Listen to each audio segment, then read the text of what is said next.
Check, check. Whoa, whoa, why is my volume so loud? What is going on, everybody? Welcome back to the channel. Happy rest day. Got to sleep for about 14 hours last night. It was amazing. We are finally back, ready to rock and roll in the Fokker F100. I really wanted to do an F70 stream. The America West livery, the colors were off on the default one. I'm waiting for Whiskey Throttle or AJP or someone to cook out a good America West livery that has the right color tone. So we're back in the F100. I know I said F70 today, but we're back in the F100. Tomorrow, F70, I think. F70, and I think we'll be going to a place you might be interested in. It starts with an L and ends with a Y, and it's in the land far, far away. All right. Anyway, what is going on? Welcome back, Flight Sim Guy. Good to see you. Zach Dill's in the house. JP's here. Vodka's in the house. Good to see you. Minus 15% volume. Okay, we turned it down. Mic volume is down. Mic volume is down. Hope that's better. Sandman's in the house. Good to see you. Darth Rust is here. Simflyer's in the house. What's up, Mountain Man? Good to see you. Gloofu is here. Scott, many more. Thank you all for tuning in. We got a round tripper today. We don't do these very often. We're going to fly from Philadelphia down to Raleigh, Durham, and then back. I picked up a Raleigh, Durham scenery. I rented it because it looked terrible. I'm not going to buy it, so it's whatever the Field Air one is. The 2-3 right is going to be in op for us. My terrain is all over the place, so we have to land 2-3 left in Raleigh. And then we're going to turn around, come back to Philly. I did this flight real life, flying 170s in and out of Philly when I was based out here on the East Coast. So it should be a fun one to relive the history, relive my past. I also just went to Raleigh-Durham on this last trip. So very familiar with Raleigh-Durham and ready to check it out in the sim. Should be a fun flight, short, about 300-something miles down there. So just enough time to settle into cruise, and then we'll start our descent. So who's ready to rock and roll? No PACSIM. I didn't know PACSIM had one, Joe Planes. Did I buy a PACSIM? Was PACSIM that did Raleigh, Joe Planes? I thought there was a good Raleigh-Durham scenery that came out, and I thought we bought it. Did I not buy a PACSIM scenery? Was that what you're talking about? Let me check my community folder real quick, because that would explain why everything was jacked up there in Raleigh. I swear we bought a Raleigh scenery a while ago. Let me see if it's in my community folder. PACSIM Raleigh-Durham. I do have Raleigh-Durham PACSIM. Chat. We've got two sceneries on top of each other. We're cooked. Alright, hold on. Oh, I'd have to end the flight, won't I? Alright, let me end the flight real quick. I'll load right back in. I have PACSIM. I need to go to Content Manager. I'm glad I rented it. I didn't see it. Some of this stuff makes me upset. See, I went KRDU like this. And I didn't see PACSIM, so we're going to disable this. So theoretically, my PACSIM should be on top of it. So that's disabled. Okay, cool. Back to free flight. Let's go right back to where we were. No harm, no foul. We just started out. Let's get that. That would explain why the scenery looked awful. Let's go right back to where we were. Terminal C20, start flight, rock and roll. Here we go. Updates available. Imagine that. Yeah, I don't need no stinking updates, Vodka. No stinking updates. If it ain't broke, don't fix it. All right. We're not going to spawn it, Raleigh. If it's not good, it's not good. It's just when I load it in, like when I go to Marketplace or my library manager, normally it tells me I have a scenery installed. So anyway, all right. Well, let's go ahead and show up to work. I did walk over to La Colombe Coffee. I do love a little La Colombe here in Philadelphia. We're also going to go to Aldo Lamberti Trattoria, whatever it is there in the C terminal. Delicious. Make sure everything else is running here after I rebooted that. Everything else is good. We're on ready to rock. Okay, so let's hop into the cockpit. Let's get this airplane fired up. We are in the Fokker F100 from JustFlight, an absolute wonderful airplane. It is out. It's available for purchase now. What do you guys think so far? I think it's been a pretty I think it's a pretty dang good release. I did update to the latest release version. It's just just a fun airplane to fly. It's docile, it's well done, the systems are well done. So is Sparrow modeled? No, not in this one. This scenery doesn't have it modeled, only like little doors or little windows. It doesn't even have the main terminal. I was hoping I could stand. Actually, I think it does have the main terminal. Hold on. I think I'm one aisle over. I think we need to be... Yeah, where's the moving walkway? The moving walkway in the food court's like right over here, right? Yeah, you can't see out. Actually, where's the moving? No, I'm pretty sure this is the moving walkway right here, right? Yeah. I haven't been affiliated in so long. Oh, there's a Marriott. Yeah, been to that Marriott. Okay, anyway. No Gino steaks? No, man, no Gino steaks for me. I'm a Aldo Lamberti Trattoria place, or there used to be another place there that I would go to all the time, but they it's gone now. I mean, Philly, I will say this. I say I hate Philly. I strongly dislike Philly just because I was forcefully stationed or based there for 4 years, and I spent way more time in the airport than I ever want to. So, and it was, not enjoyable for me. But looking back, it's that's just part of the job, right? It's part of the career building. But my recent visits to Philly, the airport's it's had a nice transformation. It's pretty nice. It's cleaned up. They got some nice shops in there. It's very modernized, going down the C and D concourses. It's really come a long way from the old Philly that I knew. So the last time I walked through the Philly terminal, I was pleasantly surprised at how nice the airport actually was. So anyway, if that's saying something. Oh, you know what? That's what I want to check. It probably disconnected my yoke. Let me make sure. Nope. Okay, yeah. We want to make sure we have yoke off thruster. All right, let's fire up the airplane. Are we going to use ground power today? Let's take a look out. Let's see here. Let's pull this up. Actually, before we do that, let's go OFP. Let's see. Philly to Raleigh. That is us. Okay, let's go to the aircraft. We're going to import all of that stuff. We're going to open the forward passenger door. And do we have chocks on? We don't have chocks on. We're going to use the jetway to come on over, and let's go ahead and connect the GPU. We'll stand by on loading the aircraft just yet. So let's see if I remember how to fly this thing. We are real-time, live weather, which I'm not sure I like. Do we like live-time, live weather? I guess we like live-time, live weather. You guys want to fly in the middle of the day? That's fine. Let's rock and roll. Or should I wind it back to like morning time? Because it's 12:42. Let's do that. Let's do at least... Let's like make it at least a little bit... Let's do like a 10:42 show time, like morning time. I don't need to fly at noon. That's so mid. Who wants to fly at noon? There's ground power. It is available. You could check external power when we go here.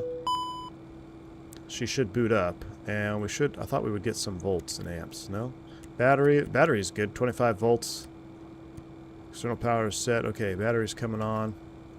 We'll clear that out. I'm going to hide the yoke for the time being, which is over here on the mask. And then we're going to get the PFD and ND brightened up before I forget where those switches are. Bringing our cockpit to life as we get ready to do a penalty lap after a 5-day trip here. That's what we're simulating. Penalty lap after a 5-day trip, and you'll miss your commute home. How's that sound? Welcome to the airlines. All right. We're cooking there. Let's go ahead and up to the overhead. We're going to do our overhead sweep. We're going to get you into align nav. Boom, boom, align nav on DC. We'll wait for those to extinguish. CVR test. We should pop you into the green band. There we go. Now we're going to work down the left-hand side. Make sure everything is auto, lights out position, which it is. As we come down here, seatbelts off. We'll keep the no smoking sign off for now. Down the middle, fire test. And we'd also check the ND indications too, of course, right? APU fire test, light up over here, fire, that checks, and we cancel the caution. Wonderful. Fire test, smoke, cargo smoke, annunciator lights test.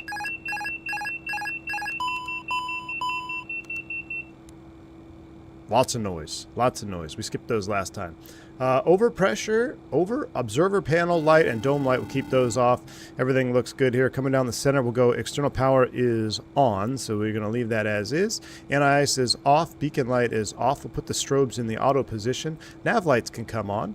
Down the center pedestal here, we'll leave the fuel tank pumps off because we are going to fuel here. Power is off, that's normal. Landing altitude in Raleigh-Durham is 435 feet. So we're going to place the needle right there. Looking good. Cabin pressurization is normal down the right-hand side. Air conditioning, 26C. It's beautiful in here. Bleed pressure's off. Probe heat's off. Left and right is off. That is fine. Actually, let's do, we'll do window heats at the gate. No. I'm not sure what they do. We'll just leave it off for now until we get ready for start. We'll pretend it's a 737. We'll arm the emergency exit lights. That looks good. And then as we come across the center pedestal, we'll make sure everything is set up as is. We've got that map mode, QNH. We'll do Magic Barrel Ref while I'm thinking about it. Flight director, we'll keep you off IAS 200. Nav vertical profile all looks good. As we slide underneath the panel here, auto brakes off. Let's pull our little extendo thing here. Blackbird Controls is in the house, my man. Thank you for the $5 super chat. He says, that's one fucking nicely modeled flight deck. What's up, Blackbird Controls? Thanks for $5 super chat. Appreciate you, sir. Yes, the flight deck is very nice. It's you know, it's a hybrid, like Airbus 73 MD-11 was what I get out of this. Is what I get out of this flight deck. All right, down to our FMC, and Blackbird Controls also dropped the 10 gifted memberships. Thank you so much, Blackbird Controls. I appreciate you, my friend. Speaking of Blackbird Controls, we make sure my cameras are working. Yes, we are using the Blackbird 7.3 levers, which work wonderfully for all twin-engine jets. I basically use the Blackbird 7.3 levers for all twin-engine jets. So thank you, Blackbird. I appreciate you, my man. Get yourself some Blackbird Controls. Check him out online. He's got some awesome hardware for the Honeycomb Bravo. All right, flight plan initialized. Now, I think you're supposed to actually put in the lat long and all that good stuff, but we're not going to do that. We're actually going to go Philly to RDU, like so. Right? Boom. And then we're going to insert Philly, that's us, insert, okay. And there is the lat and long automatically imported. You could verify that. We're going to skip that. Back in the day, you would actually put in your gate position still, even on the F100, depending if you had this software load. So SimBrief route is loaded. We can load the rest of the flight plan. Before we get clipping away on that, let's do start refueling. Let's do a 5-minute on the refueling. And as far as passengers, let's do realistic passenger boarding. Are we ready to start boarding? Yeah, we're ready to start boarding. We'll go ahead and do realistic boarding on the passengers. And we'll go ahead and program our flight plan here. All right, takeoff approach, or excuse me, flight plan mode. We're going to go Philly. We're planning on departing 27 left today. A little vibe sesh here with the Philly 4.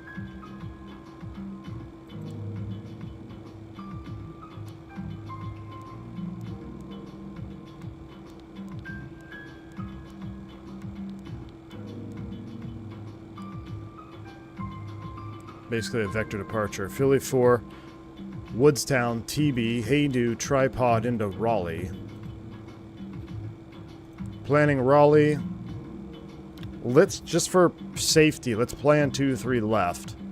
Just in case the scenery is still borked. We're going to plan 2-3 left, tackle 3, and what was this transition fix? Haydo, tripod. Off the tripod. Approaches.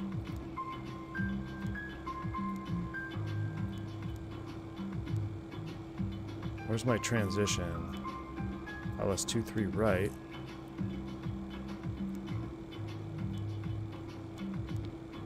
Guess we'll just insert that and see. Oh, here we go. S will transition. Okay, so here we go. Woodstown, TB, Haydo, tripod, all the way down tackle 3. SL for the transition for the ILS 2-3 left. That looks good. That looks good. Cool. All right. Takeoff and knit next page. Trip time fuel block. We'll wait for that to complete, so we'll leave that as is. We are still aligning on the IRS. Let's get the APU cooking so we can get some air conditioning to the aircraft. So, APU panel.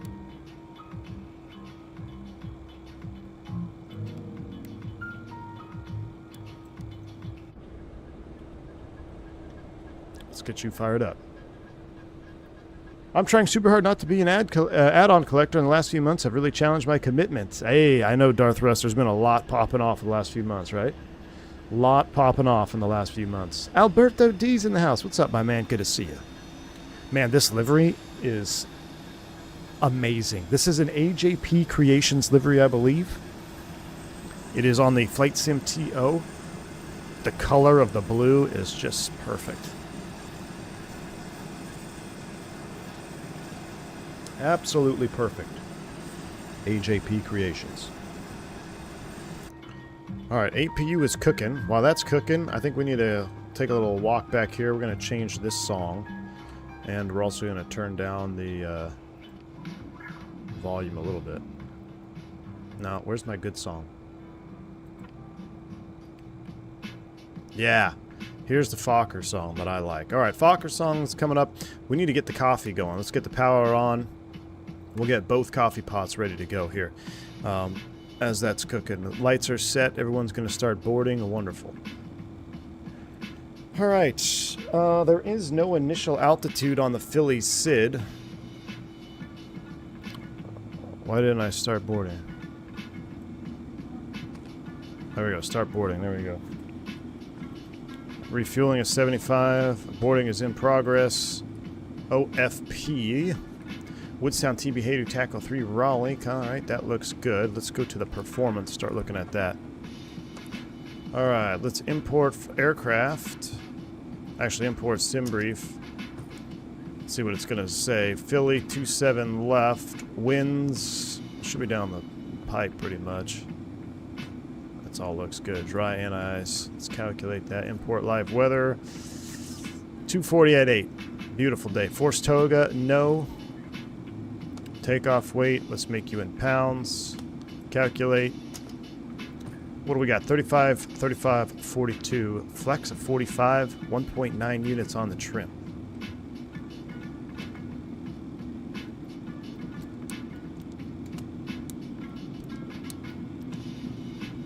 So that's going to be almost 2 units of trim. Right? That's 1. Is that right? 1.9, right about there. Alright, 1.9 on the stab trim is set. We're waiting for that to finish. We're waiting for the alignment. It's got 1 minute left. Takeoff approach. We're going to wait to import all that stuff after our we'll leave the climb page up there. Everything else gets loaded. Let's get some flight deck background lights on here. Let's get you out of the way. There's the APU air. See now that the duct is pressurized. Let's go ahead and get the pitot heats on. 1, 2, 3, 4. Window heats can come on. APU air is on. Let's cool it down a little bit. Zippy's probably melting at 28C. See if we can get the cabin to cool down now that we got some air. We'll go ahead and disconnect from the external power. Generator's online. We'll pull the GPU from outside. Makes it a little bit quieter. I've got another. Ooh, look at that Cactus 319 over there. Beautiful. I got a jet for now. Back to the workbench. Have a good flight, man. P.S. Love how those levers are still serving you well after years of abuse. Lots of years of abuse. Lots of years of abuse, Blackbird. Thank you so much, my man. Ken LeMay, good to see you, man. The drum beat sounds similar to a certain website with the black and yellow theme. Not even gonna go there, Dave Gabing. Darth Riss says, you captain, yes, you don't have to turn on the no smoking light. Whether the aircraft is cigar friendly or not is a choice. We're cigar friendly still.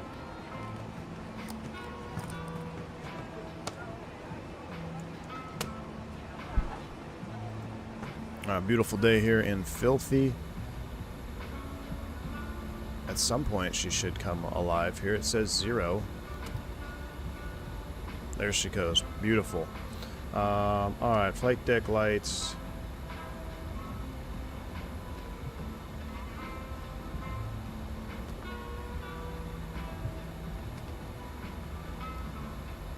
Pedestal lights. There we go.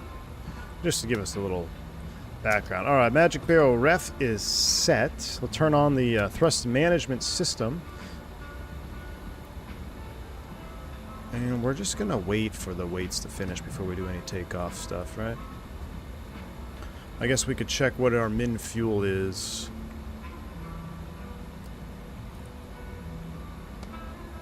Just give us a min fuel here. Block fuel 11.6 is what we're going to be looking for on the fuel. So we got a little ways to go.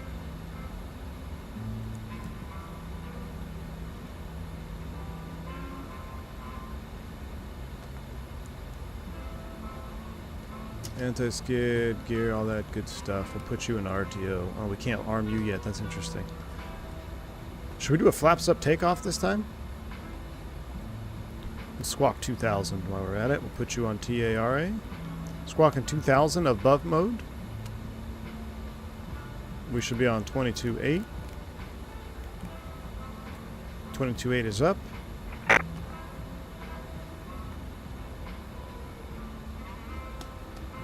Let's see, we're going to be...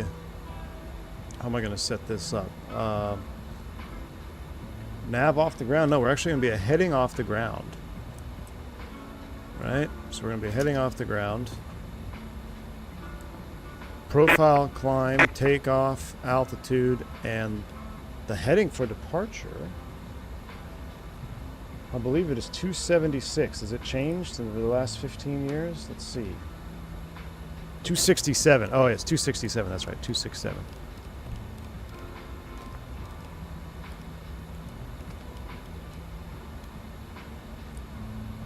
$267. We'll put the bank angle 25 degrees. No, let's leave it at normal. Is normal 30, 15, 25? We'll leave it normal. All right, so we're climb. IS profile, altitude 10,000, heading on departure. And we'll get our perfs set up here once we're done loading.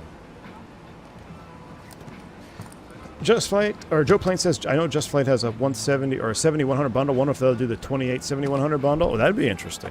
Get all of them. I have the same livery for you as a 319 on Aveo Monomension though. Black is beautiful. Yeah, I bet.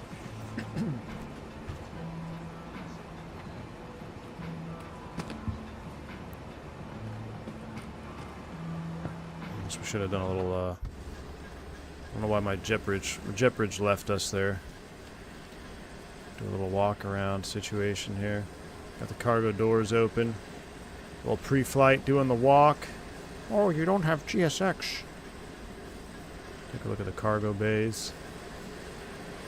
Airplane's chalked.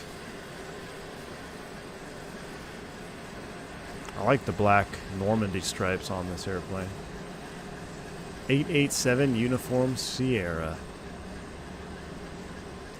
Did US Airways have logo lights? I don't know. We might have to put the logo lights on.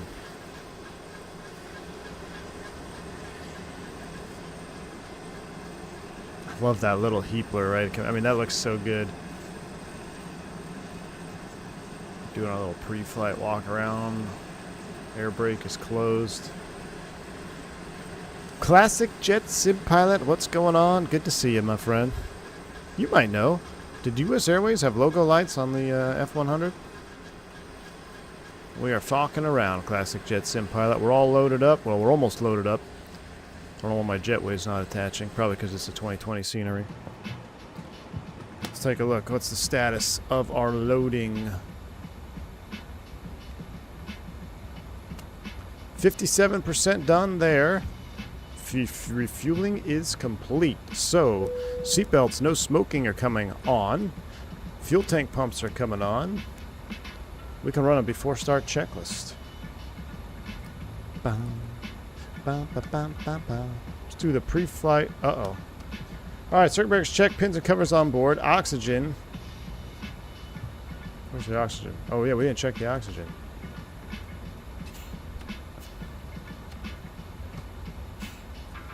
Checked. Alright, call CellCal, no smoking on, seatbelts on, all lights out, wipers are off, hydraulic panel is set, pressure display indicating approximate 0, it is, quantities display, checked, all other lights on the overhead should be out, which they are, minus the beacon light. Flight augmentation panel, we already looked at it. We'll set 250 again, just for my help.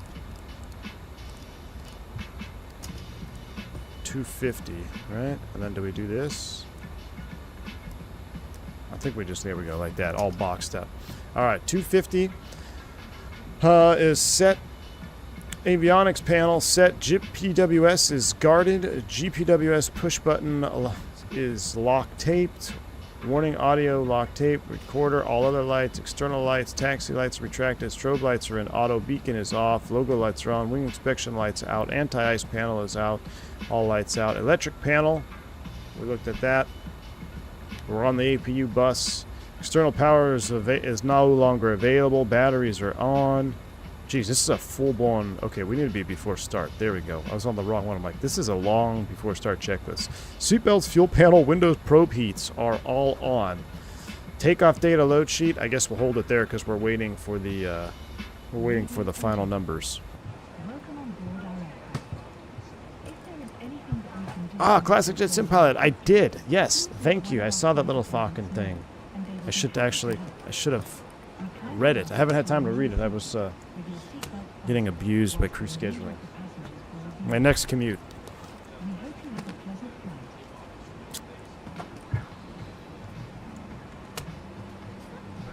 Alright, so let's plan for taxi out.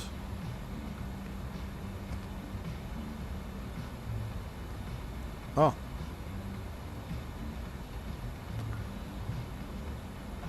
How did I not do that? How dare me?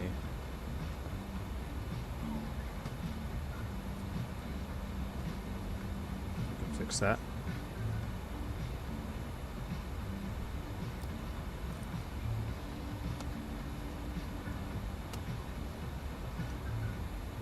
Victor Delta 6 Golf Alpha Sierra 8 Romeo.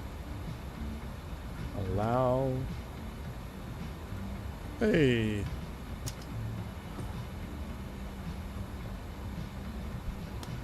New livery, so it's a new aircraft. That's why it took a minute to load. Alright, 10-9 page. Taxi out of here. We're coming off the C concourse. I think we're on this one here. We'll come out spot 8. So real life now, they'd probably send you all the way down here and do this thing. We're going to do like we used to do back in the day. If I can remember. Sometimes they'd send you all the way down and then up Papa. But back in the day when we weren't scared to cross runways, we're going to go out spot 8, Kilo 3, Lima. We'll hold short of 27 right. Then we'll cross at Lima, Papa, Sierra 2, or Sierra 1 rather, full length. This is all new. Well, I say new, but back in the day when we used to cross runways like real pilots and air traffic controllers, this didn't exist. But this has really increased the flow of traffic. Same with these loops down here. But Philly always departs the outboard. Kind of strange. Normally it's depart inboard, arrive outboards. Most airports. Now they depart arrive 27 right, depart 27 left.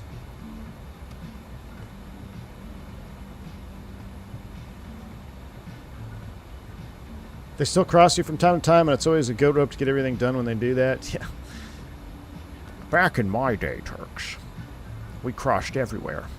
Remember when we used to cross runways in DFW? That was nice. American 777 had to ruin that for everybody. Did we register with Iveo as a VA yet? I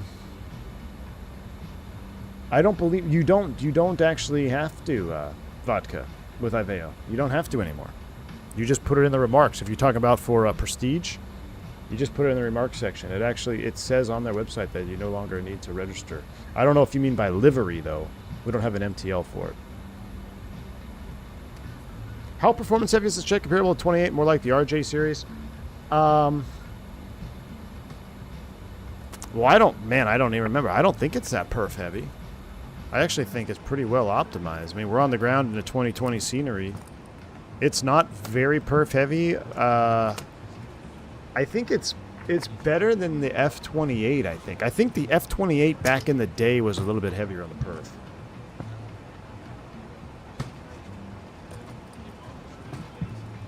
Have we tried Say Intentions? We have not yet, but we will. I've been speaking to Jeff Faviano and Two-Tone Murphy, and we are going to be checking out Say Intentions. For one reason only, hear me out, Team Vodka, before you get upset. We can all see each other with Say Intentions. So we can have AI ATC and be group flighting at the same time. That has piqued my interest. Also, Jeff Faviano told me about it, and you were talking to him, I think, Vodka, when we went to lunch, right, at Expo. So we're gonna have to take a look at it. We're gonna have to take a look at it. I'm going to make the most AI slop thumbnail possible for the stream, and then maybe we'll do it tomorrow. Maybe I can set it up this evening. I don't know. I want to have time to do I might have to push our jet card flight tonight. We got 2 legs in the jet card tonight. I don't know if we're going to go, are we going to leave out of Medellin or are we going to leave out of Ukiah? I got to figure that out too.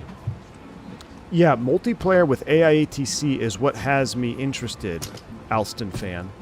So you could have air traffic control with group flight servers.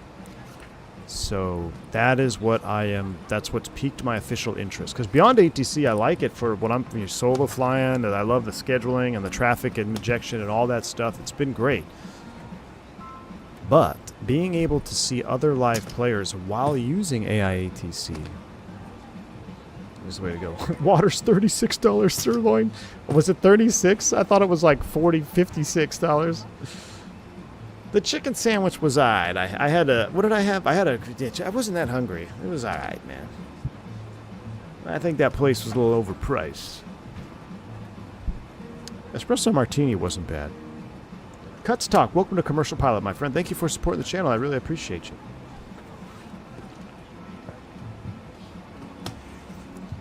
I don't even spend for Pilot Edge, and if I get an ATC sub, that's what I do. Yeah.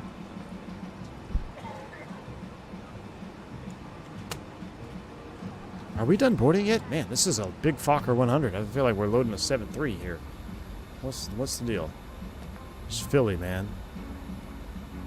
All right, refueling is complete. Boarding is 96%.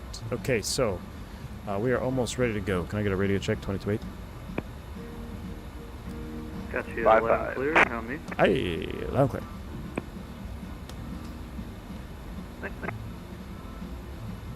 Yeah, vodka, but it's $30 for AIATC with group flying and traffic, and you don't have to get ridiculed. I'm just saying. Scones88, thank you for the 1 year of support as a commercial pilot. Scones88, thank you so much, man. A year of lurking. Thank you, V1. Thank you, man. I appreciate the support, dude. Very, very kind of you. It's amateur season. They all have 3 oversized bags with them for the one time they fly a year. I know. They can't figure out how to put it in the overhead yet.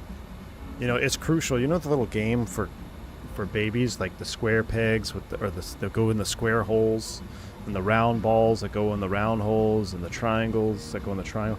If you have children, it should be a requirement to being a parent that you let them play with that toy so they learn how to put their bags in the overhead bin on aircraft. That, or they should be they should have it available at the gate before you board, and everybody should have to fill out that little box with the square peg and stuff, because some of the stuff I see, man, blows my mind. All right, sounds like boarding is complete. Boarding's complete. Beacon lights coming on. APU is on. The bleed is on. It's 33C in here. 21 up front, though. Man, it's getting hot. Cabin supply. The cabin is still hot, though.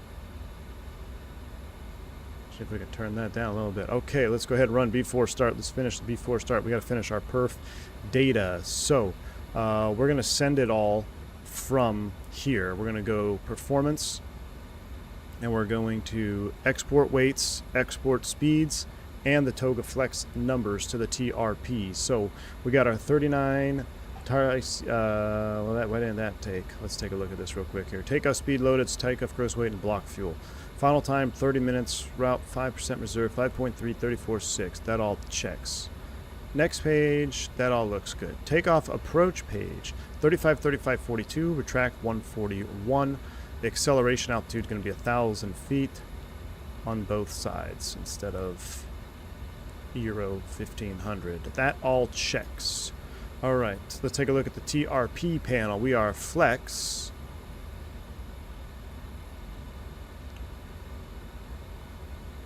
TGT, N1. Those are off. Okay, so where's my flex numbers, though? Oh, right here. 45. Flex 45. All right, we're ready to rock and roll. Philly traffic, Cactus 357, pushing back 8 Charlie 20. We'll be taxiing 27 left, Philly. All right. I'm just gonna Alt-P this one. What's that? Who's calling me? Hello? We have Chalks on board.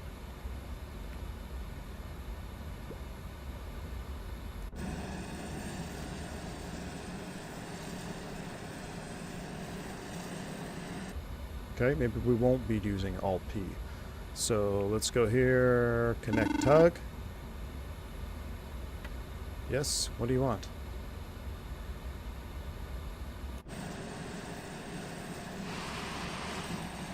Don't make me power back, because I will.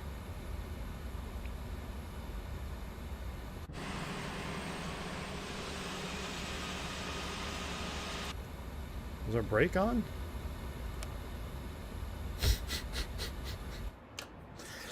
Captain, we gotta release brakes, please. Cabin crew, arm doors and cross check. Helps if you release the parking brake. Fight some guy, exactly. Beyond ATC with Aveo, there's no sequencing. Cactus 123 at gate C21, Charlie 21.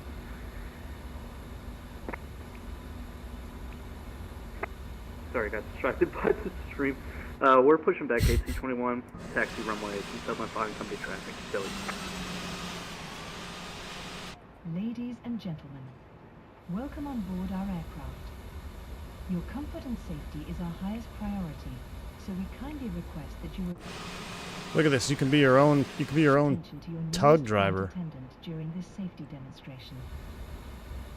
Did Fokkers Ensure power your back? I don't know if they securely did though. fastened at this time. To fasten, insert the metal tip Steer into angle the buckle 33. and pull the strap to tighten. To release, lift the top of the buckle. We recommend keeping your seatbelt fastened at all times when I gotta bring myself up to the aircraft release line. This aircraft has a number of emergency exits. USA Lighting, early deliveries had retractable taxi light, later did not. There is no logo light mentioned in the books for the panel diagrams. Alright, thank you, Classic Jet Sim Pilot. Remembering that it may be behind My you. man. Life vests are Early located deliveries had a under your retractable, seat. they later did not. So we'll leave it as is Pull then. the vest over your head, fasten the straps around your waist, and pull to tighten. Inflate the vest by pulling the red tabs, or for No, additional don't inflation, confirm state blow into the change. mouthpiece. Do not inflate your vest until you are outside the aircraft. In the event of low Alright, that's good enough. pull the mask down firmly to start the flow of oxygen. Place it over your nose. I'm gonna need to and work mouth on that. and hold it. Alright. Be sure to secure your own mask before assisting others. Alright, cockpit to ground, set brakes. Brakes set, clear disconnect, show me the pin out front. That was a terrible push. We'll talk to you next time. Alright, let's spin them up. Including the lavatories. In the unlikely Reset event that of an call emergency panel. landing, you may be instructed to adopt the brace position. Bend forward. Place your Oh, head it's down, because they're and making a wrap your arms PA. around That's your why it's knees, or illuminated. place Alright, your hands on top my of bad. your head. Alright, Keep your feet flat on the floor. start engine 2. Please ensure all personal handheld Auto cutout on the electronic packs. devices are set to airplane mode. Here we go. Or are turned off for takeoff.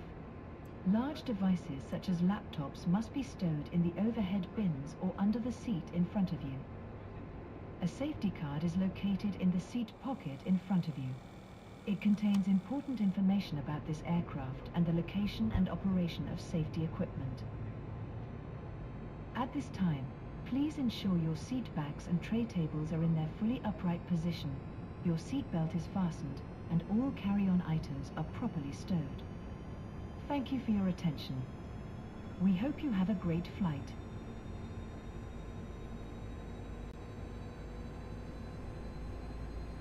You know, Marv Tars, I was actually looking at the TAM flights. I had TAM livery I wanted to use as well.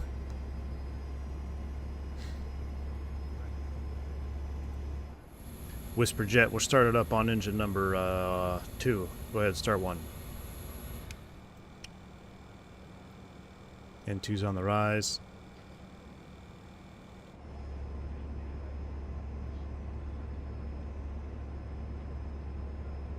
Close enough.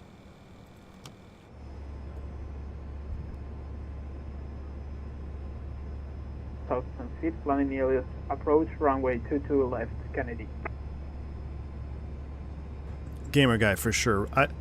One of the first things I noticed when I flew this airplane was immersion. I felt super immersed in this aircraft. All the details, the sounds, it just authentic, I think, is the word that I used on the first stream. It just seems like a very authentic Fokker experience. They did a wonderful job.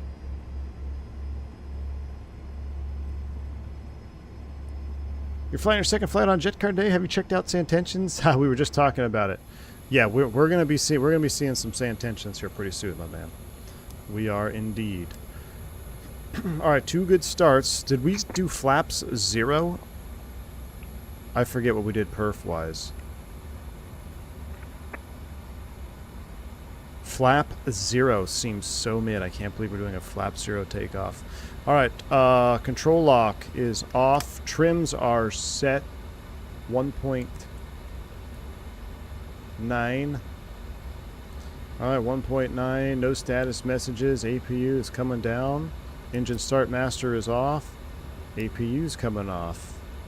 There's no taxi light, so we'll just use... Is this the center light? Yeah, we'll use that one there. Philly traffic, Cactus 357, taxi 27 left. Kilo Lima Papa 2. Philly. Philadelphia traffic, Cactus 346, pushing back behind the company Fokker.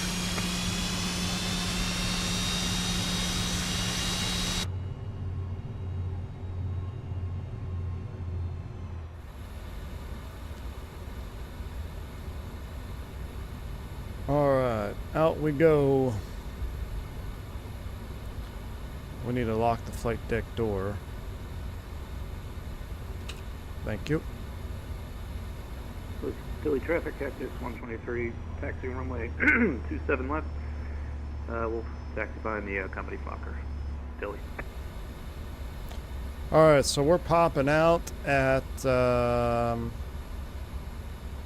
spot 8. So we'll take it out to Kilo. I suppose we should do a flight control check.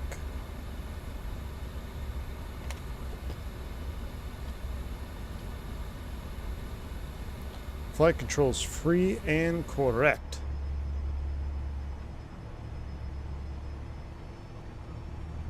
Any traffic area 162 is stabilized runway to the left and miles left, cancel landing. Philadelphia traffic, Cactus 346, taxiing runway 27 left.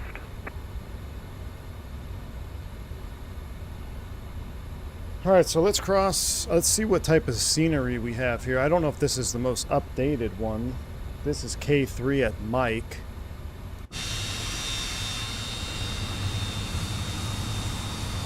Yeah, we'll take the next one. Philly traffic, Cactus 357, crossing runway 27 right at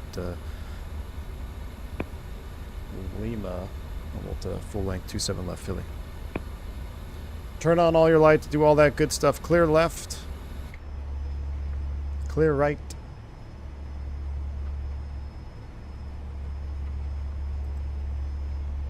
Take me back to the DA Fokker 2D panel days. Oh, jeez. Remember, if you like seeing Fokkers on this channel, make sure you smash down that like button. Get a few I Love Fokkers in chat. Let's rock and roll, baby. Alright, as we cross here, we need to finagle our way left, and then we'll be full length for 27 left. Runway 27 right. We'll just go straight across here. For runway 27 left, full length. Philly. Meet the Fokkers indeed. Bills Mafia, what's up, my man? Bills Mafia, did you get the Falcon 50 yet, or the Fokker? Or either?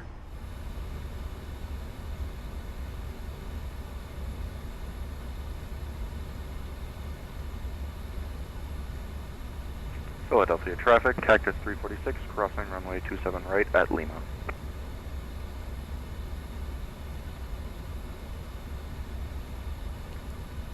Alright, where art thou, Toga? Button.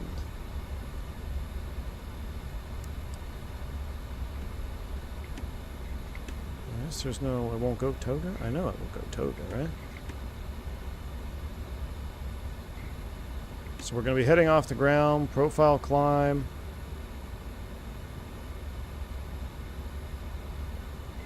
We could do auto thrust, but we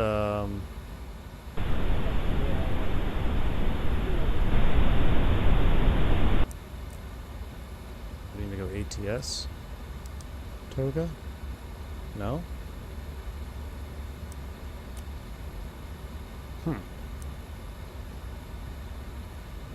Thumb screw by flight. Right, so this will get us to Toga. I just didn't know if there was if I could get the flight director to show Toga. But ATS is arm. We'll do a Toga. We'll do auto throttle takeoff on this one. All right, let's get out of here.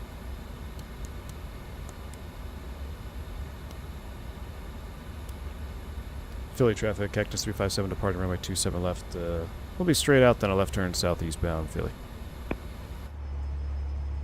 Look at those two cacti behind us. Two 319s. Nice. I'm just a guy. What's up, man? Good to see you. Welcome in, my friend. Oh, the black button is for disconnect. Oh, it's halfway down the lever? Oh, shoot. Yeah, it is. Yes, it is. Yes, it is indeed. It's hidden down there. It is hidden. Alright, welcome to my 2009 scenery. I don't know who made the scenery, but the texture's pretty terrible. Alright, let's rearm the auto throttle engaged. Spool them up 40. Let's go flying. Yoga's in chat. I'm ready. I think I can hit Toga on my throttle too. I think it's bound. Yes, it is.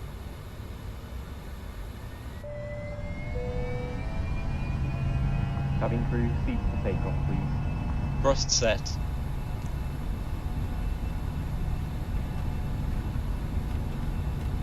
Philly traffic, Cactus 123, 80 lining up knots. from Check. 27 left at Sierra 1. Philly.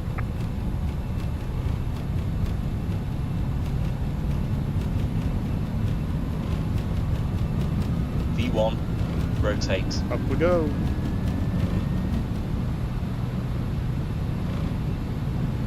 This feels so good on the rotation. So smooth. Positive Positive rate. climb. Gear up, fly with.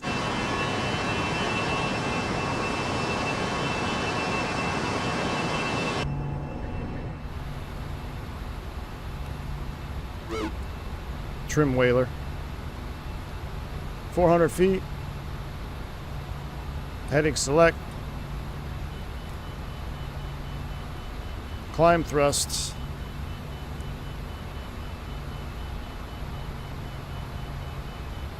Climb thrust. Cactus 357, turn left, heading 240. It feels weird with no flaps.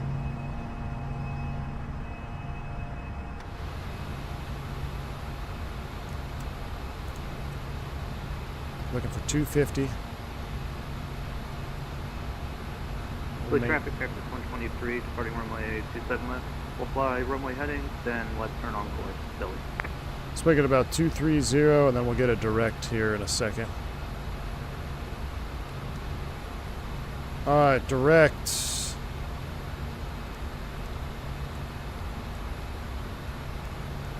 Doesn't go to the top of the flight plan. Direct Woodstown. Nav.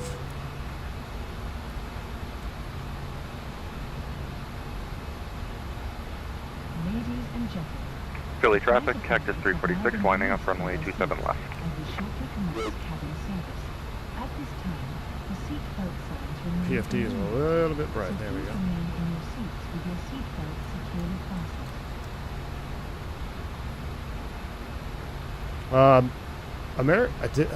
I don't.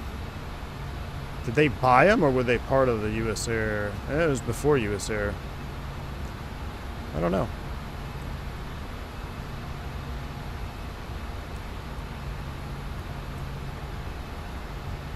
we're going to get a Fokker breakout here. Yes, we are. Pretty nice Fokker breakout. I'm going to re-brighten our PFD here. All right, let's go ahead and continue climb. I'm not sure what our cruise altitude actually was that we filed. Let me look at the flight plan. 340.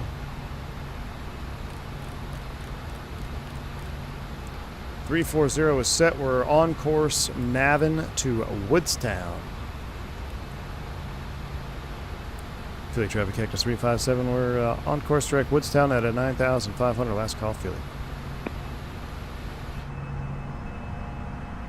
Cam's pilot, good to see you, my friend. Says we just released a small V1.1 update. Philly traffic, oh no, Cactus 346, must have departing just runway missed it. 27 left.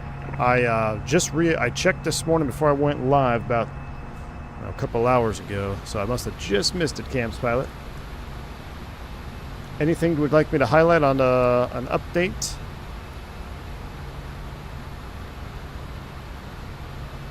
Gosh, it hand flies so nice.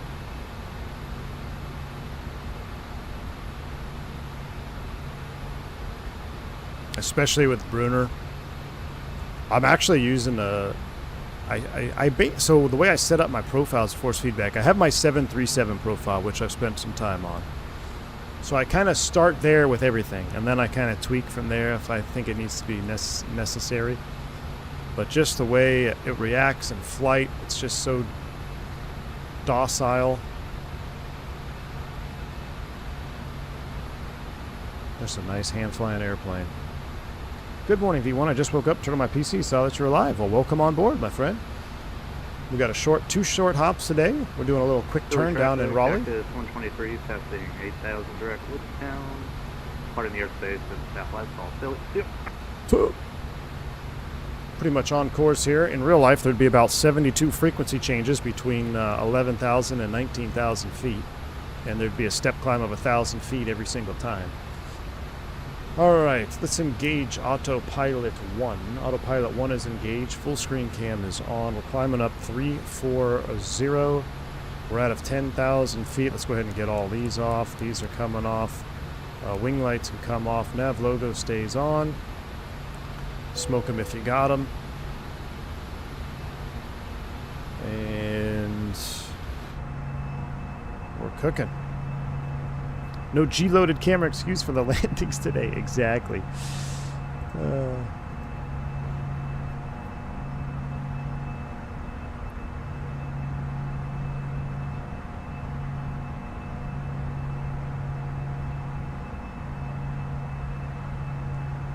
Bought this early today in the UK and have been flying it since. Probably my favorite airliner add-on of all time now. Grammys. Excellent, man. It's just a It's how, JustFlight always has been, man. They don't release something that's not polished and clean, and it's very consistent, and you compare them, I compare them PMDG. PMDG, they always take their time. People complain, things take forever, but if you've been a PMDG fan for any length of time, the one thing that you are well aware of is every release is consistent with what you expect. And JustFlight is no different. Every release is consistent with what you would expect from JustFlight. A very clean, polished, pretty well optimized, and I would actually say this is one of the better optimized airplanes out of the gate from JustFlight. So I think you guys did I don't know if you did anything different, or maybe it's just the sim, perhaps, but this airplane does feel really well optimized, and they all have. I remember, I think in the early days, the F28, I think, was a little Cactus 346 crossing a little heavier on the system when it first released. Final call, but, Cactus 346. this is a very nicely optimized aircraft. So the recent update that came out today from Camsplat says I added support for SimBrief pilot IDs of less than 5 characters. Okay, fixed EFB performance app drop-down boxes, fixed F70 duplicate landing gear door models. Hoping to add TAE 650s in the coming months. So that's going to be, the 650s is going to be the more powerful engine, right, I believe? Is that what we're talking about there? All right, that'll shorten your time to climb and the 100 and stuff. I'm going to be honest, though. I like the underpowered F100 that we have here from JustFlight because it adds something unique to the sim, right? We all have, you know, the Airbus, for example, the 19, the 20, and 21. It's all just super well, I mean, I say super well performing, but the 19 is well performing, the 21 is not very performing, but I like that aspect about the 21 because it makes it different than the other 320s that we have. The Fokkers, you know, F70, F100, I like the F100 being kind of a dog to climb out. Time to climb is long. Your performance in cruise is not going to be as good as it would be with the 650. I like it. You know, everything else we have, the other, like, what other regional type jets? The CRJ, pretty decent performance. The 170 is pretty decent performance. I think that's all we have in terms of regional jets, right? And then we got the Fokker series, so I like it.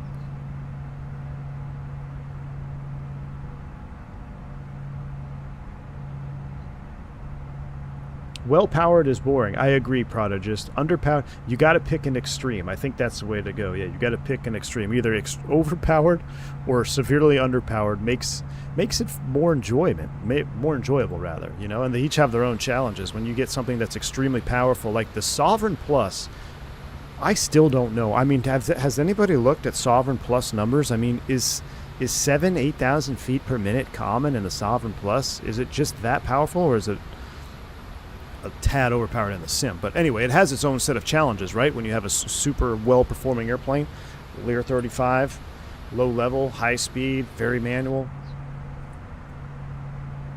Yeah, I know, Turks. I don't know. I don't know why that is, but I do. I'm right there. I like underperforming aircraft in the sim. I like underperforming aircraft in the sim. I also like round gauge. I like stuff that's harder and more challenging in the sim. I think maybe that just stems from us, you know, in real life. It's just we're in a whole different mindset, you know, and that we are able to relax and enjoy some of the, I guess, the derogatives or negatives of underpowered airplanes. I will say I did learn a little trick on how to increase auto throttle response time in the 737. I want to see if it's modeled in the PMDG. I got to take a look at it.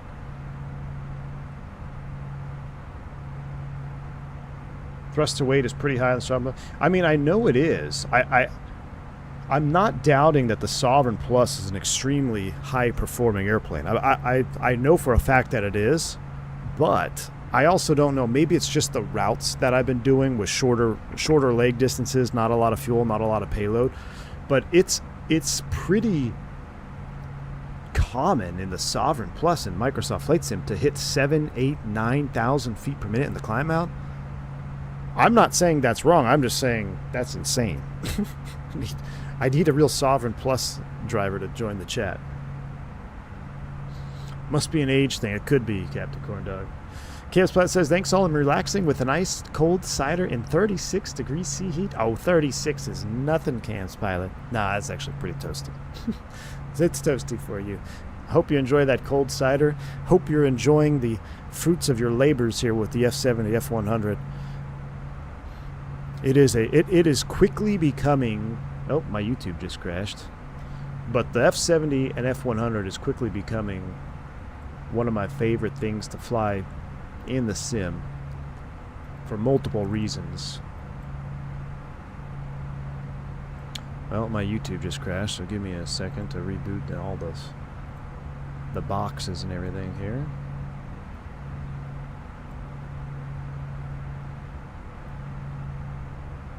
I want to take some of those TAM liveries down south. Ooh, 90% humidity. That's going to be, that's a spicy one, Cam's Pilot. That's very spicy. All right, we're out of 18,000 feet. Magic Barrow ref button is pressed. We're 2992. 23.5, climbing to 340. Let's take a look at our prog. We're cruise is 34 max, optimum 35. Let's put a distance to RDU in here just to have it. 241 miles, not a, I mean, shoot. Let's amend the cruise altitude, make it 300.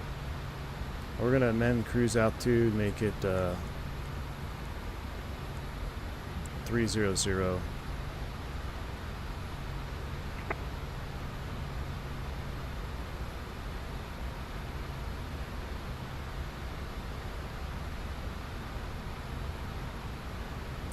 And let's go ahead and let's get up there. We're going to do a level change at 260. I'm going to see if I can just hustle this climb up, or else we're just going to get up there and then have to start right back down. I mean, we're pretty much already going to be doing that. Take over the climb here a little bit. According to Google, 4,000 foot per minute climb rate is normal for the Sovereign at normal weights. Well, for the Sovereign or Sovereign Plus, though, because there is a difference. There is a difference. And 4,000, absolutely. I can absolutely believe 4,000.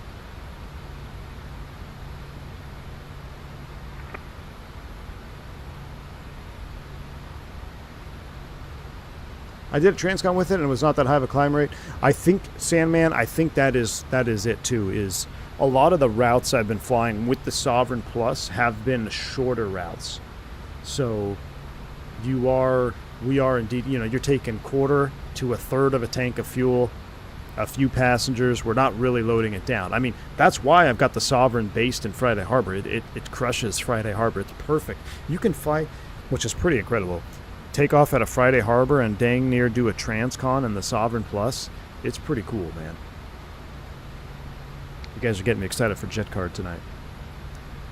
There's definitely part of it that is age, but I also think for you IRL guys, it's a lot easier to jump to these. A lot of beginners I speak are completely intimidated by birds like this. I could see that, Flight Sim School. I could see that too. Yep.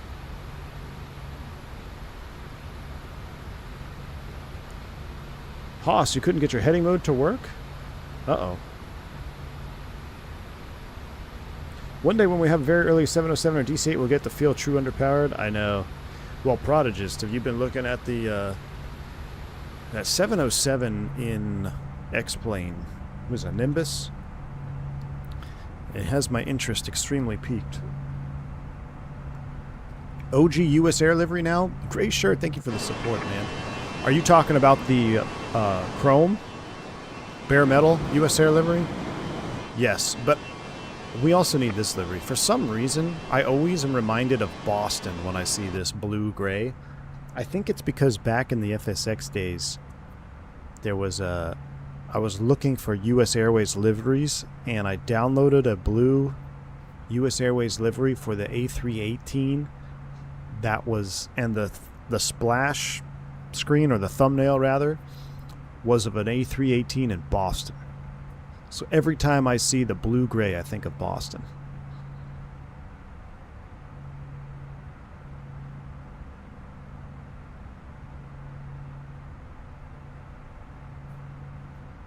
If you fly in a stranded airport, it's not capable of getting out. Well, I don't know, Vodka. You shouldn't be able to fly into an airport to get it. Oh my gosh, we're picking up ice and get it stranded. The cabin is picking up ice. Where's our anti-ice panel? Let's get the engine anti-ice on just to be safe. I saw a little bit of ice on the cabin window there.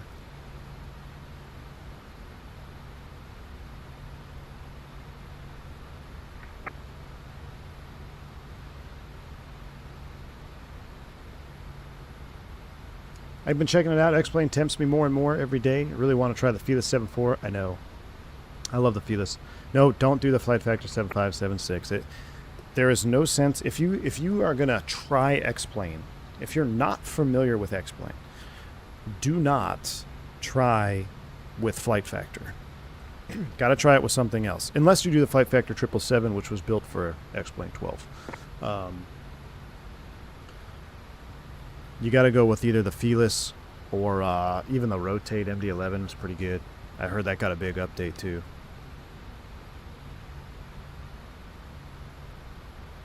I absolutely love 80s designed airliners. Awkward middle stage between steam and glass. Yes. I mean, this, I can't tell every time I look at this cockpit, particularly the F100, F70, I can't tell if it's more Airbus Boeing or Airbus MD-11. I think it's Airbus MD-11, right? Oh, cinematic turn view.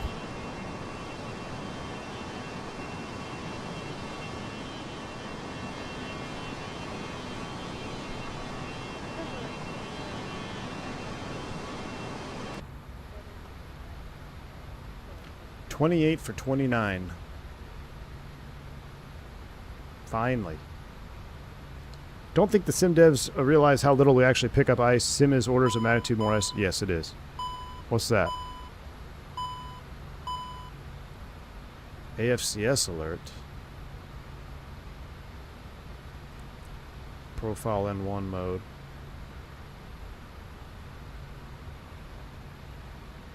Seatbelt's coming off. Ice is off. Yeah, I know, Turks. I'm right there with you. I mean, the other day we were flying in icing in the 7.3. We had the pitos on, but we didn't turn the wings on, and we were in it for like 10 minutes. Like, there's no ice building on the wing. In X-Plane, if you don't turn the wing anti-ice on, it'll stall, spin, crash. So, yeah, the ice accumulation in real world is way different than sim world.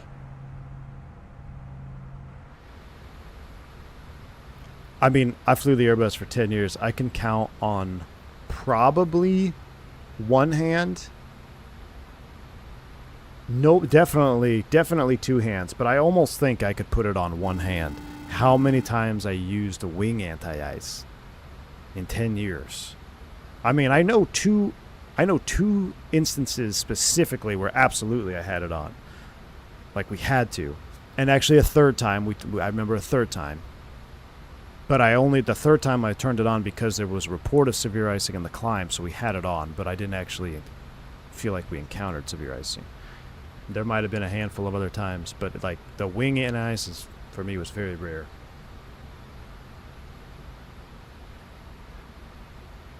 Oh, you know what else I can't wait for? Team Vodka talking about JustFlight DC-9. Dude, JustFlight Lear 45 is gonna be spicy.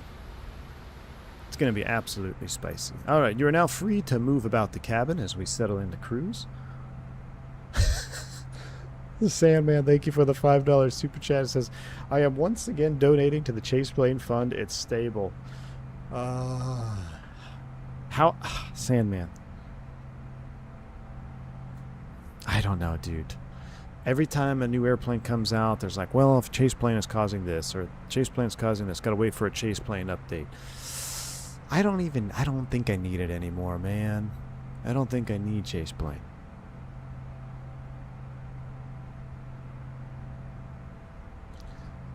You know, the St. Elmo's fire in the 7.3 is so weird, Turks. It's clicky. Like, it's... I don't know. I don't remember the Airbus making a whole lot of noise in St. Elmo's fire. But in the 7.3, you hear this... It sounds like an igniter. Like... Very prominent in the 7.3. I don't remember hearing that in the bus. Cinematic views are juicy on cruise, though. I get it, but I can give you cinematic juicy cruise view right here. You want cinematic juice?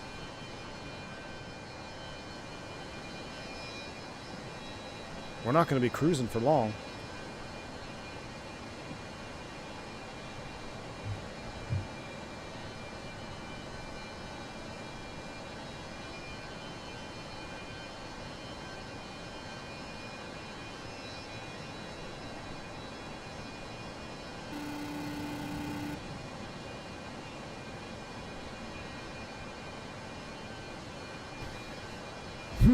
What are we going to do for lunch today?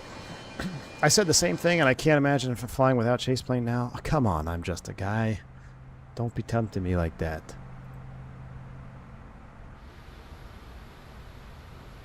Don't be tempting me like that.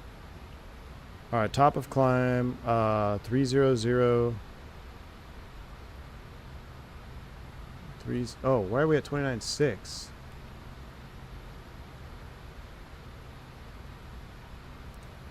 Get up there. I was wondering why the TC was still showing on our ND down there. Oh, this cockpit is so nice, man. Where do you guys want to sit? You want to hang out on the jump seat? Check out this lovely... Is that the VNAV alert? What is that? It's flashing AFCS mode alert there. Alright. Now we're in cruise.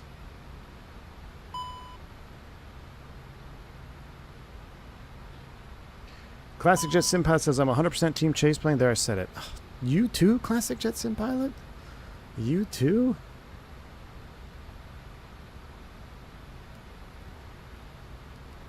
Let's do at least, see if we can do 7-2 here, else we'll be here all day. AFCS target. Oh, it's when we're below the target value? It's one below the target value. There's the trend line. We're gonna target 7.2 Mach.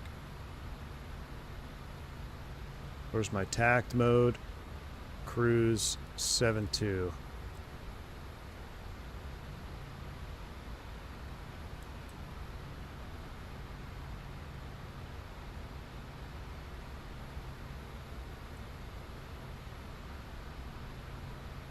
Taking me a minute. We got it. We figured it out. Oh, you're fixing an issue with the AFCS target at the moment? There we go. Okay, got it. Been a while since I managed to get on stream. Oh, man, so busy flying, but I'm still alive if you wonder. Canadian PT6. What is up, dude? Long time no talk. Hope all is well. Man, you spending more time in the air than you're on the ground, huh? How's the flying been? Did I hear about the Pope sitting in the jump seat on a flight?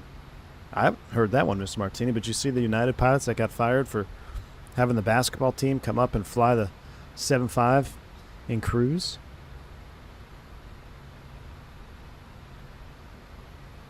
It's going to take a minute with the 610. I know. We getting there. It's about to start down. What's your favorite plane to fly in the sim?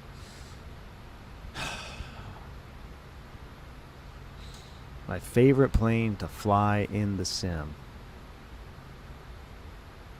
There's too many, man. I got too many favorites. I have favorite props, favorite jets. The ones that you see on stream are my favorites. The ones that you don't see are ones that I don't enjoy flying very much. So right now I'm in love with the F100 series for sure. Why does it sound like we're... I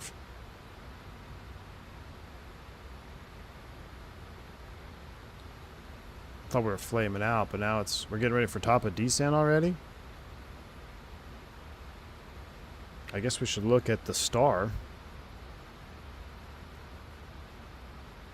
Arrival. TAC 3. We're going out to Ezel at 6,000.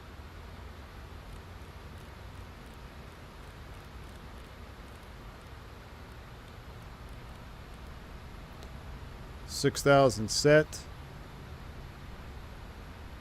and we gotta pull it. Descent mode is armed.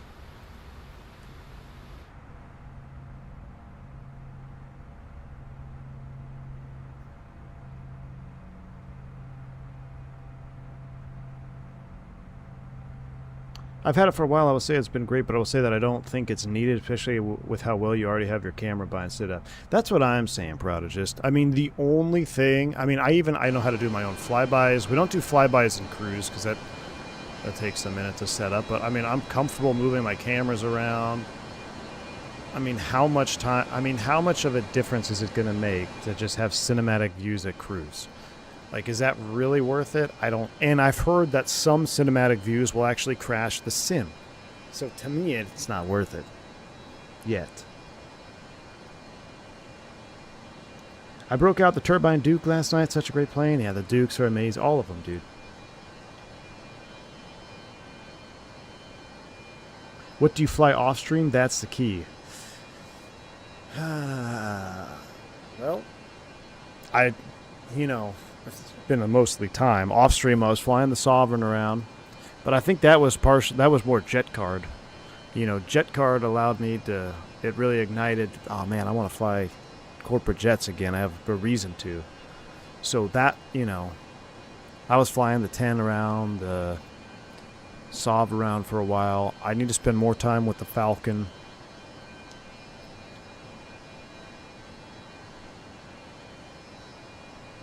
I flew the F-28s around, the old ones. I flew those on my home sim. Are you using auto FPS on this flight? I am, because I was on the ground in Philly. Right now my LODs are 300. I only use auto FPS when I am flying in and out of an airport that has a 20/20 scenery, because I get stutters on the ground with those. There's our TD, top of descent. Let's go ahead and start prepping for the ILS to 23 left, I believe is what we set up, right? Or did we decide on 23 right? 23 left is what we set up on. Okay, so takeoff approach mode. Approach set up there. Let's go ahead and look up our information for 23 left ILS. 1085, 234. I'm looking up here for Boeing stuff. 1085. It will auto-tune, won't it?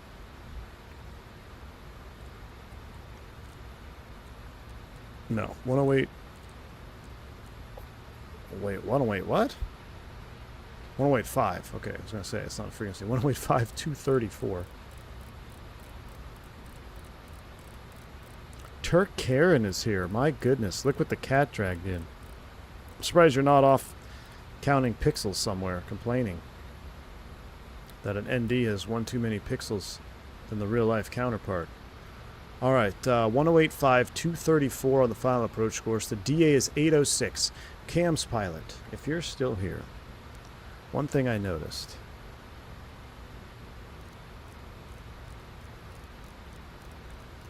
No, it wasn't Cam's pilot. It was, disregard, it was the Falcon that took 76 years to scroll in the barrel. Okay, so it wasn't this. What am I doing? Why am I putting in 2000?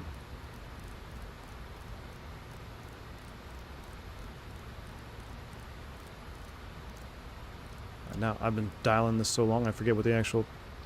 Oh, my word. 806. Get it together.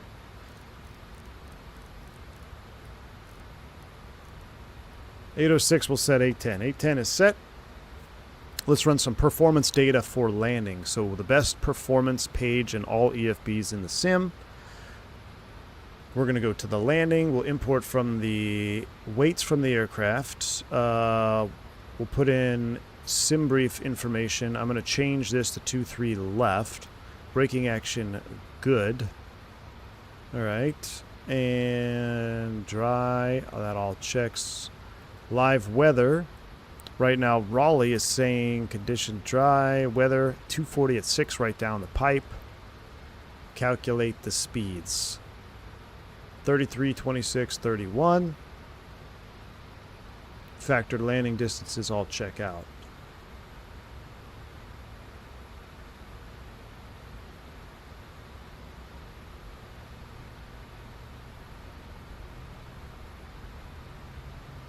$129, 42. 126. That bugged those speeds there. Alright. We're on the VNAV path. We're on the descent.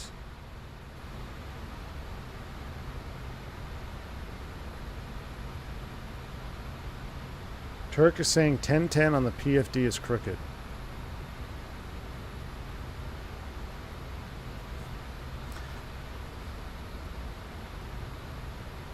I don't know what you're talking about, Turks.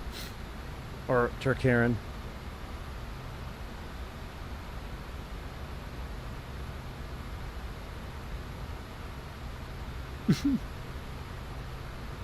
I don't know what you're talking about, dude. It's pretty good. Misaligned? It doesn't look misaligned to me. F-14's calling you. Been flying it recently. Preference F-14B. Oh, yeah. Rapid fire. Are you flying it in Microsoft or in DCS? I saw, I think it was a thumbnail of the Falcon, or excuse me, of the F-14 in Microsoft Flight Sim, and you know, I'm almost curious myself how good it is in. I'm curious how good it is in Microsoft 2024 because I know Heat Blur is incredible, what they can do. So I'd be curious to see what it looks like in Microsoft Flight Sim. Oh my gosh, you guys just made me screw the timing up. Why is that still a binding? That's going to screw everything up here altitude-wise. Now our whole descent's all jacked up. Look at this. Why is that? I don't even have that bound to set that time anymore.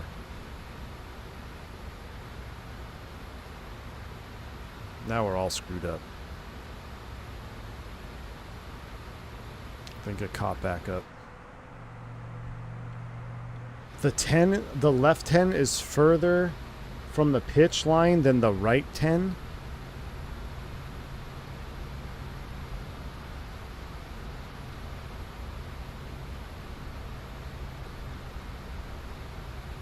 Oh, you mean this 10?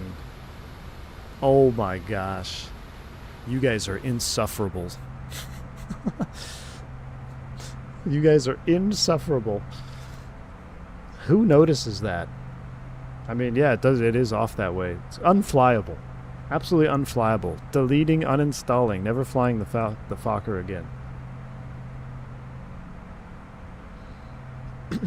It's unflyable. I should just Alt F4 the whole stream because Turk Heron found a space between the 10 and the pitch line. Jeez. Oh my gosh. I need a refund from JustFlight. Been flying in DCS. I've got no clue. Oh yeah. DCS is great. I know classic jet sim pilot. Now that's all I'll see exactly. That's why I don't even like looking for those things, because then that's all you see. That's why I have the same theory with FPS counters. I never display the FPS counter because I know I will just look at the FPS counter the whole time. And I don't want to do that. Just if it's smooth, it's smooth. I don't need FPS counter.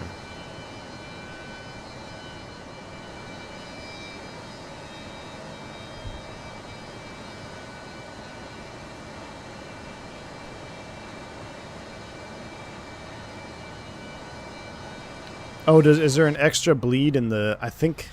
But isn't that just the way that the British spell bleed?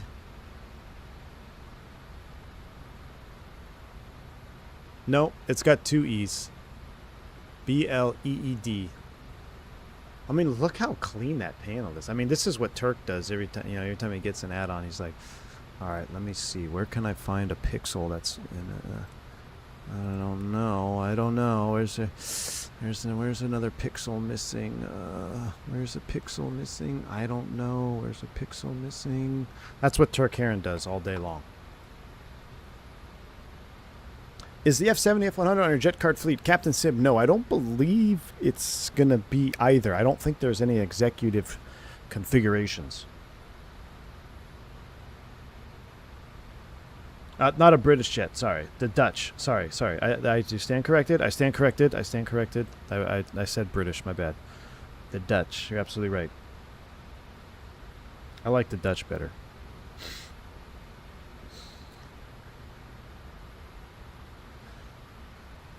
I'm off to fly the 1900 in a thunderstorm. Have fun, y'all. Hey, just remember, what's your, I don't even know what the 1900, maneuvering speed is. Was like 100 knots, 90 knots.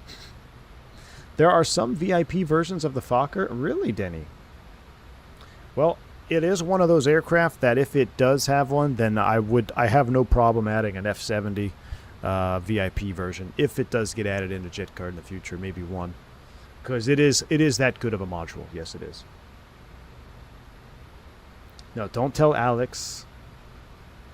Don't tell Alex. 170. Nice.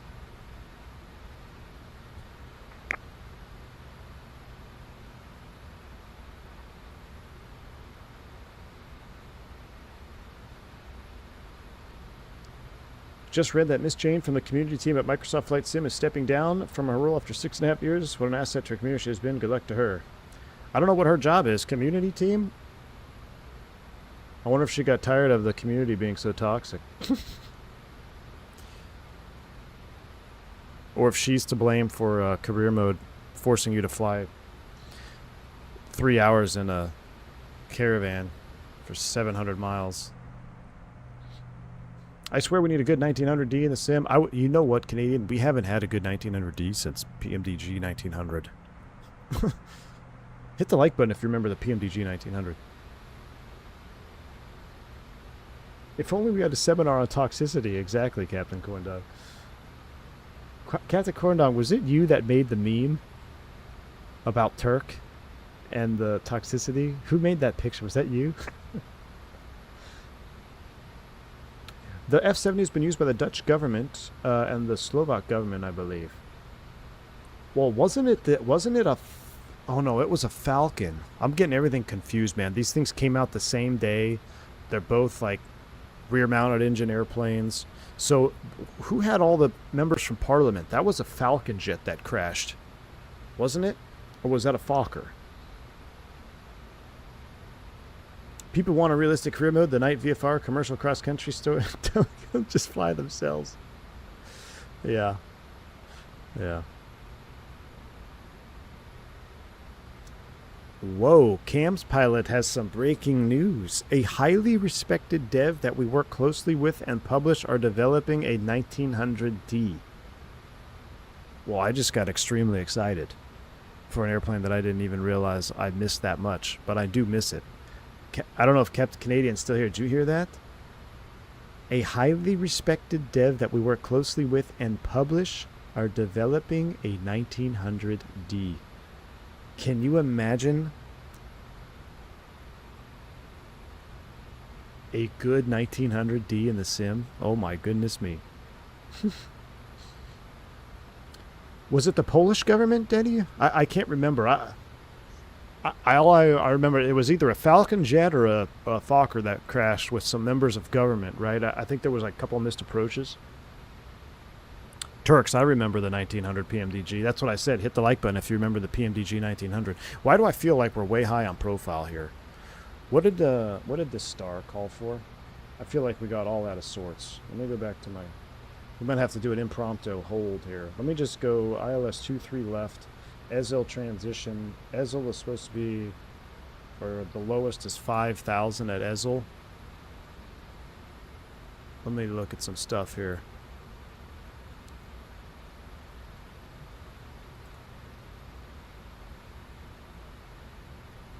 ESL above 6. Are we still alright? ESELL.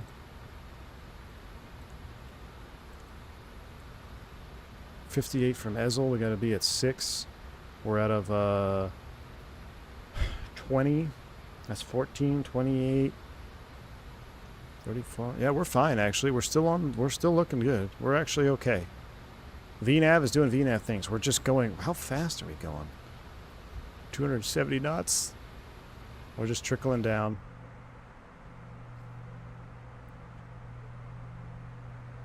The Polish government crash was a Tu-154? Oh, it was a Tu-154. Really? Okay. Maybe that's the one I'm thinking of.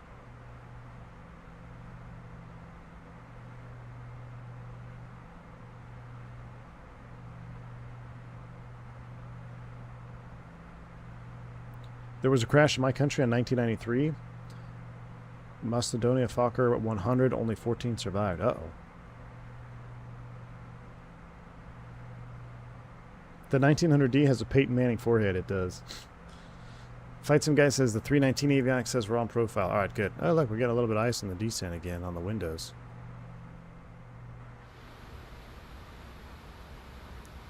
Let's go ahead and put on some engine ice just in case.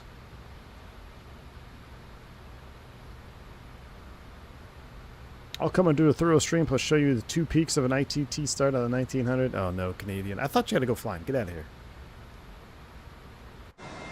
Single peak. Actually, no, we did determine that it was the model of the PT6.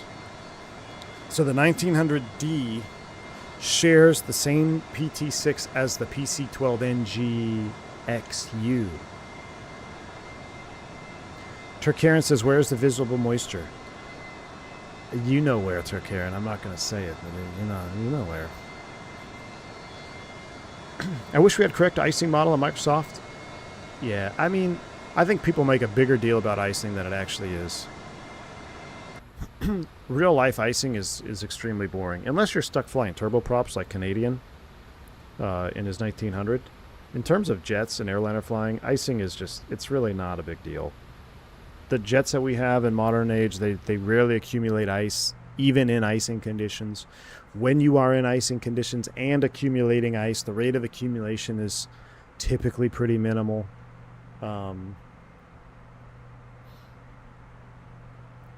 It's not a, you know, it's not a huge deal. To be fair, single peak on the A100, 2 peaks on the 1900D. Yep, exactly.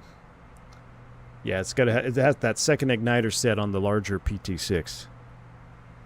But I still think that, you know, there's a plateau and then there's a peak. It just depends on the gauges. If you have fancy digital gauges, then you actually see it go up and down. But back in my day, you had gauges that were barely readable. Needles. I've been flying and identifying as a block of ice multiple times this winter. I bet that 1900D gets some good ice, man. I know the 99, that cargo pod would actually accumulate some ice, which I thought was interesting. Beach 99 is a total beast. I miss the 99. Back in my day, we had to flick the gauges to make sure they were working. Same here, man. Actually, I had to do that in the 7.3. So just the other day, we're sitting at the gate ready to push. And the brake pressure gauge that's right over here, or the hydraulic pressure, it was showing 0. Hydraulics were on. I'm like, is that normal? So I clicked on the glass and doop, needle went right into the green. I'm like, oh, it is now. That's why I love the little black square, that feature of clicking on the needle.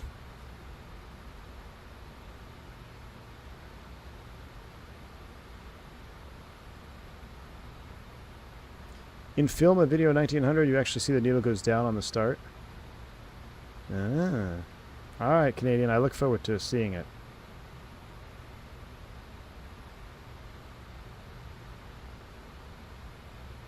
I think the rain effects are pretty good in Microsoft 2024. I think the rain is pretty good. Okay, the lid to my coffee just opened up while I was drinking it. That's unfortunate. Stand by.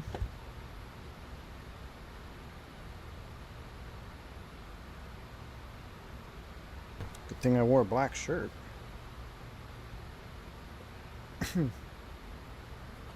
My iced Americano is all over me now. It's almost empty though. Herein probably sabotaged it.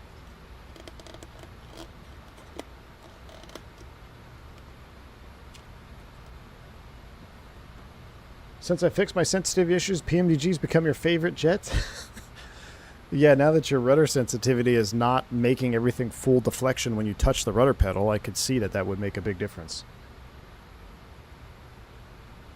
I have to do with my new smoker temp gauge, not ideal. Andre Henry, what's up, man? You know what? I haven't smoked out in so long. I would love to smoke some meats this weekend. You know what? I think 4th of July. I've got the 4th off. I think we're going to do a big smoke out to V1 HQ. It's time to do some smoking. Flight sim guy, I know his sensitivities on the rudder is how his saltiness is in real life. Like he had his curve set, so when you touch the rudder pedal, it was almost a vertical line to full deflection. That's how Turk is in saltiness. Missing out on that holiday pay? I got kids, man. Can't pay me enough to be gone on holidays.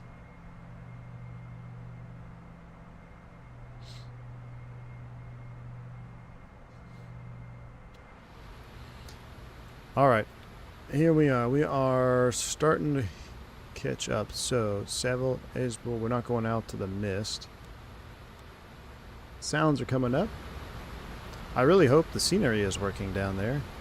This has been a really long descent. This flight was only 200 miles. I feel like we've been going half speed.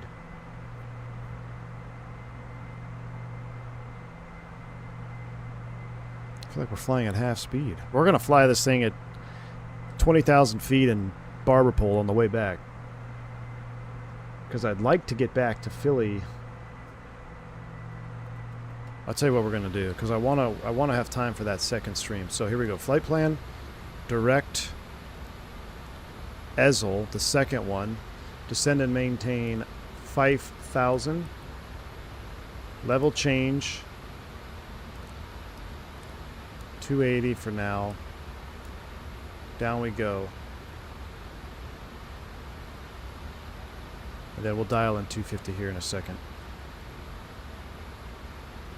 I didn't know a rudder could be mapped on an on-off switch. Yeah, it's exactly how Turk is. So what he did is, you know how we mess with the linearity and the, what's the setting? The, where you can basically adjust if you're going to have 100% rudder or like 80% rudder to make the line less severe. His was vertical.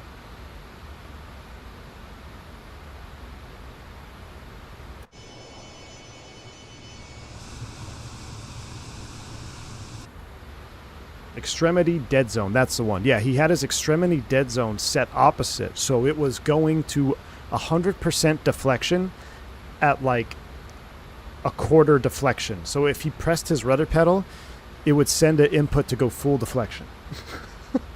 Extremity dead zone, yeah.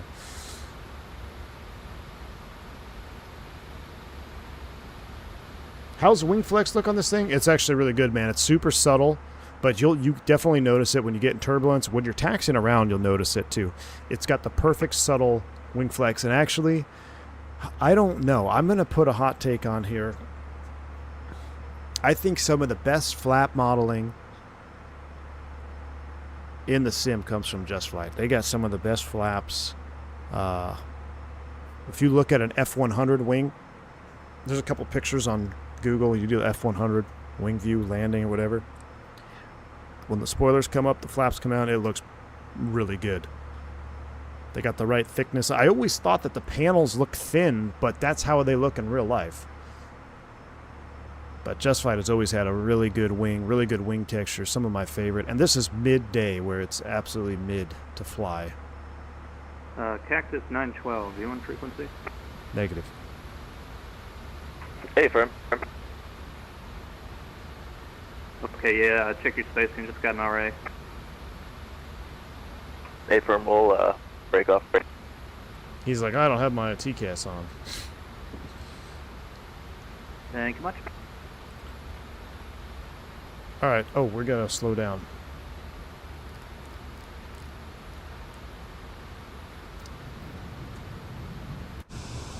Look at that speed brake.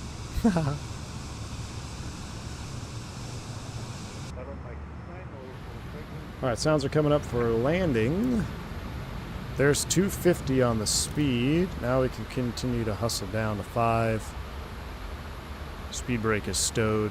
So the speed brake is a switch, if I'm not mistaken, right? So it's either in or out.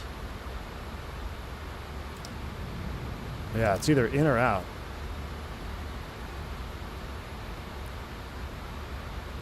Now, this is something. The F-28, it would be commonplace to land with the speed brake deployed at like, what, 500 feet? Did the F100 do that? For some reason, I want to say no, just because of the size, weight ratio, especially with the 610 engines or whatever this is. So, I've been landing with the speed brake in on approach. I wonder if that's correct. It's probably on the checklist. It's in or out, but speed controlled. I got a CAMS pilot, so the speed dictates the deployment of the speed brake. Keep it in, says Classic Jet Simpad. I was leaning that way. It's not our little sporty F-28. All right, SL inbound 5,000 feet. Due 1 is at 5. 5 is set. And we're doing 250. We'll go ahead and start dialing it back here in a minute. Minimums are set 810.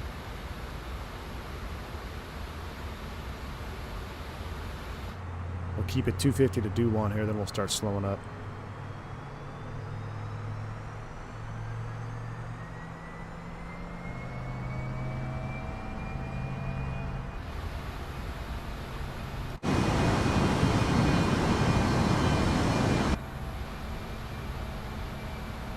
runway's in sight. Localizer alive. It is.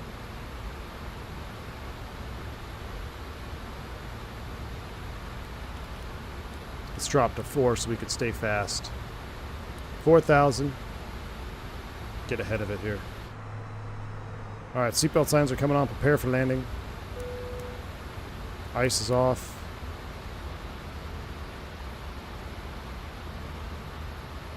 Ladies and gentlemen, we will shortly be arriving at our destination. Please ensure that your seatbelt is securely fastened, your seat back and tray table are in the upright position, and all carry-on items are stowed. We kindly ask that you remain seated until the aircraft has come to a stop at the gate.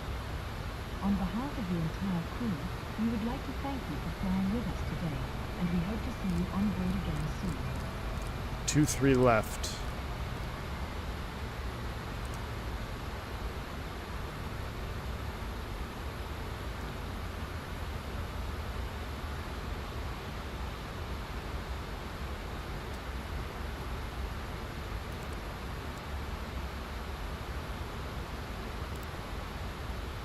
Now can I press it?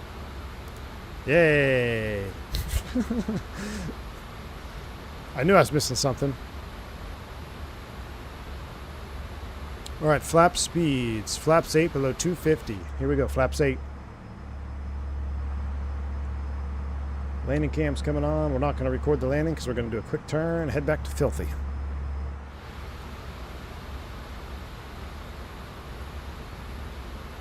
Should we sidestep to the right side? No, I think we park on this side. No, we park on the right side. Nah, we won't sidestep.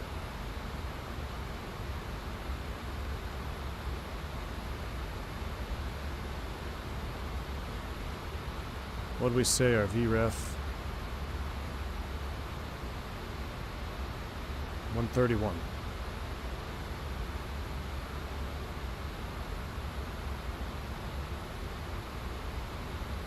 Yeah, I love the flap indexes. Yeah, right there.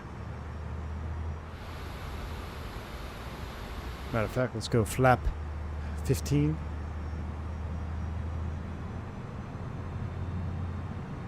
Sounds all the way up. Here we go.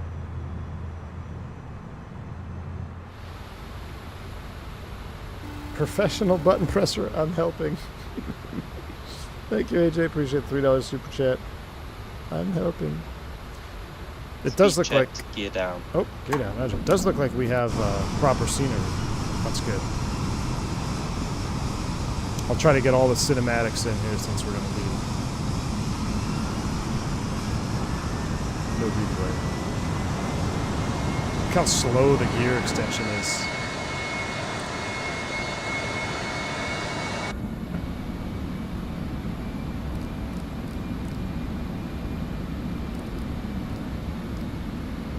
Slow it all the way up.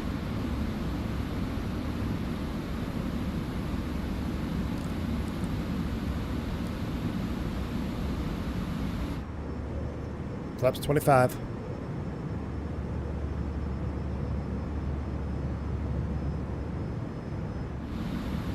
And flaps 30. Or 42 rather, sorry. Airbus or Boeing.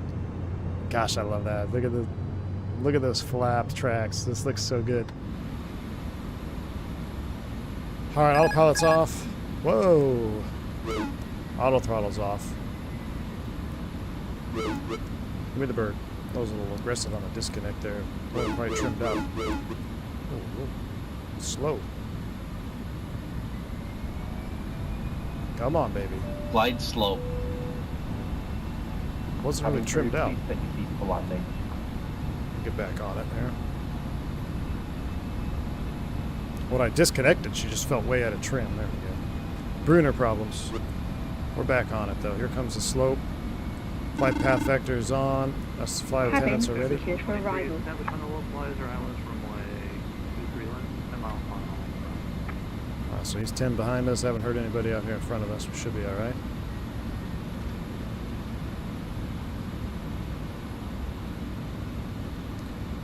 that speed drops off. Like, you look at that. I gotta really keep that thrust in there.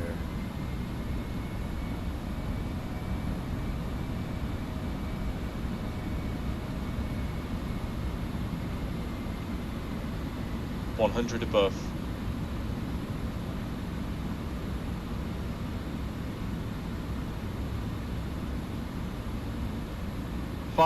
Minimum.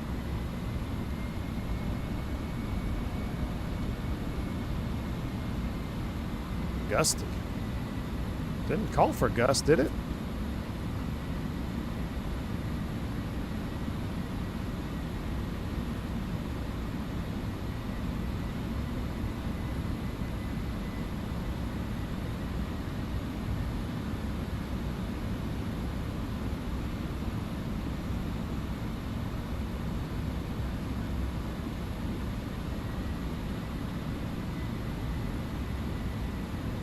$100, 50, 40, 30, 20, 10. Oh, yes. Give me the butter. Reverse. Give me the butter. Textures seem interesting on the runway here. 80 knots.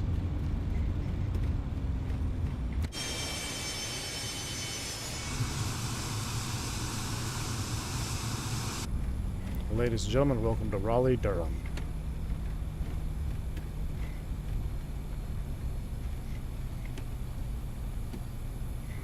Raleigh Durham traffic, Cactus 346 established on the ILS for runway 23 left, 10 mile final. Raleigh Durham traffic, Cactus 357, we're clear 23 left, taxi gate. And Raleigh traffic, Cactus 123, short final, runway 23 left, Raleigh. Paxson, Raleigh Durham. All right, we're clear. Let's clean it up. So we're going to go back to auto. Those. Go to taxi.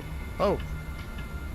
Ladies and gentlemen, welcome to your destination.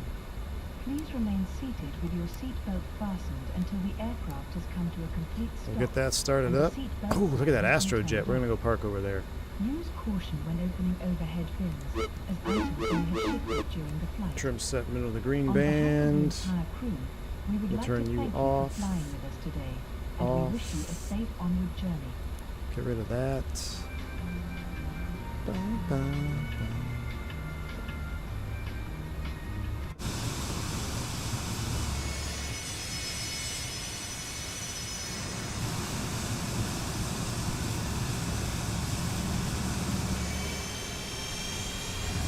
I think Spiritual Wings used to park over here. I'm going to park at the old Spiritual Wings gate. Then we'll use a flaps 8 departure off 23 left. Ooh, look at that 319 just coming in. Nice.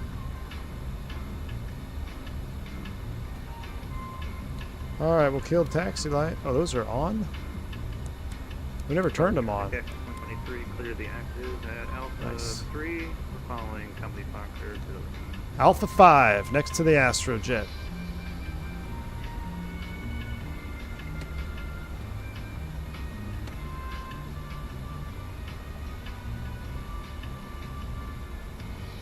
Raleigh Durham traffic, Cactus 346, short final for 23 left. Is he though?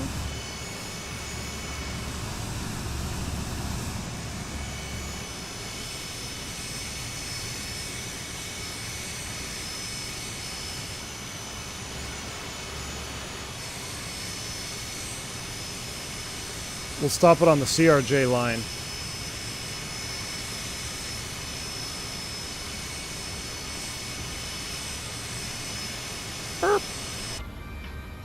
Park brake set.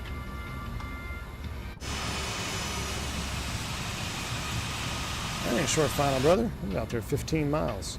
Raleigh traffic, Cactus 912, fully established ILS 23 Cabin left, crew, 10 mile stop final. manual and cross check.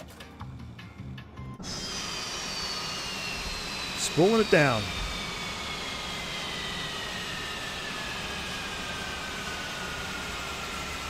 Interesting heat blur. People are on traffic now. All right, let's deplane. Aircraft. Start deboarding. Let's just do a 5-minute deboard. Get the chocks on, get the GPU on.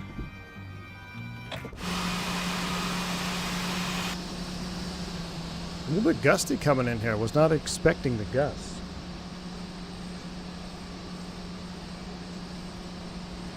Probably would have been a good replay to have. He looks a little side-loaded too. Look at that 319 pitch attitude though. Love it, love it, love it. All right, reset you. Can I bring the jetway over?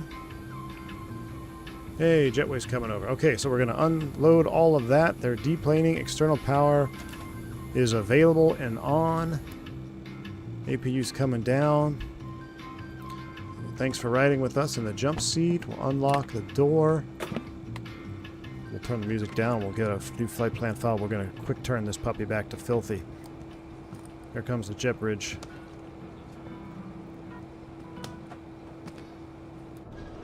Maybe the jet bridge... Oh, there it goes. There it goes. Raleigh Durham traffic, Cactus 346. It's got to get way down there. All right. I've never done a turn in this. Let's go ahead and see if we can do a little bit of a turn. So they're deboarding. I'm going to refile. I'll leave you guys right here as we refile. You're going to jump in the return leg on the Astrojet? Heck yeah, man. All right.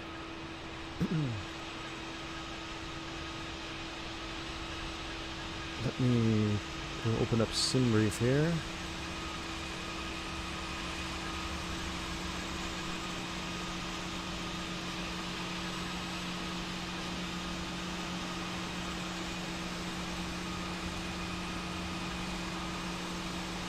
Raleigh traffic, Cactus 912 short, final 23 left. Raleigh.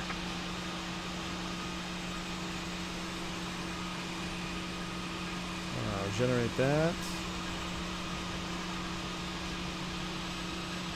It says, someone says they're on short final. Are they actually? That's actually a short final. Yeah, look at that windsock is full out now too.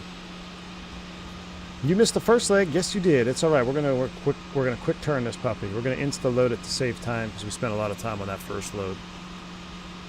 All right, let's pre-file this on Iveo. Watch this 319 come down. Let's submit. Flight plan submitted. Oh, is this America West livery? Yeah, it is. Look at this. Yeah, everyone's crabbing the same way. We had a little more wind there than anticipated.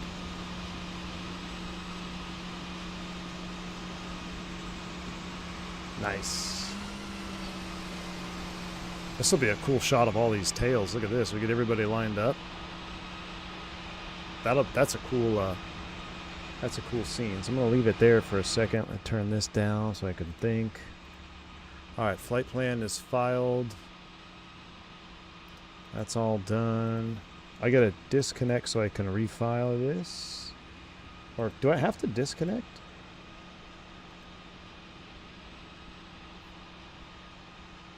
No, it already picked it up. Raleigh, Oxford 5. Yeah, you don't have to disconnect. Cool. All right. We're refiled. Raleigh traffic, Cactus 912, clear of the active, taxiing to company. Raleigh. Turn those off. All right. They're almost done boarding. I'll tell you what. Let me hit the, let's do a quick lab break, and then we'll be right back.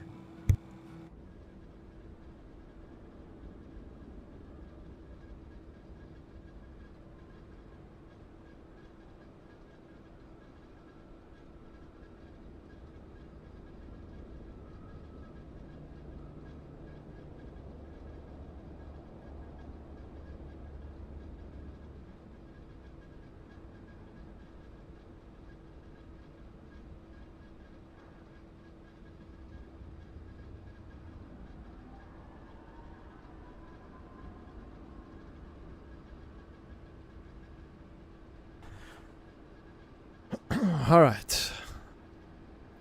He's coming in. We are going to magic barrel ref. We'll reset that. New cruise altitude. I'm going to set the... We're not going to go all the way up to 18. We're going to stay low. Let's set 240. And then we'll have to pull in the flight plan here in a minute when that's done. We got 1 minute remaining on that. Let me look at my actual flight plan on my EFB. Unload, import from Simbrief. Raleigh back to Filthy.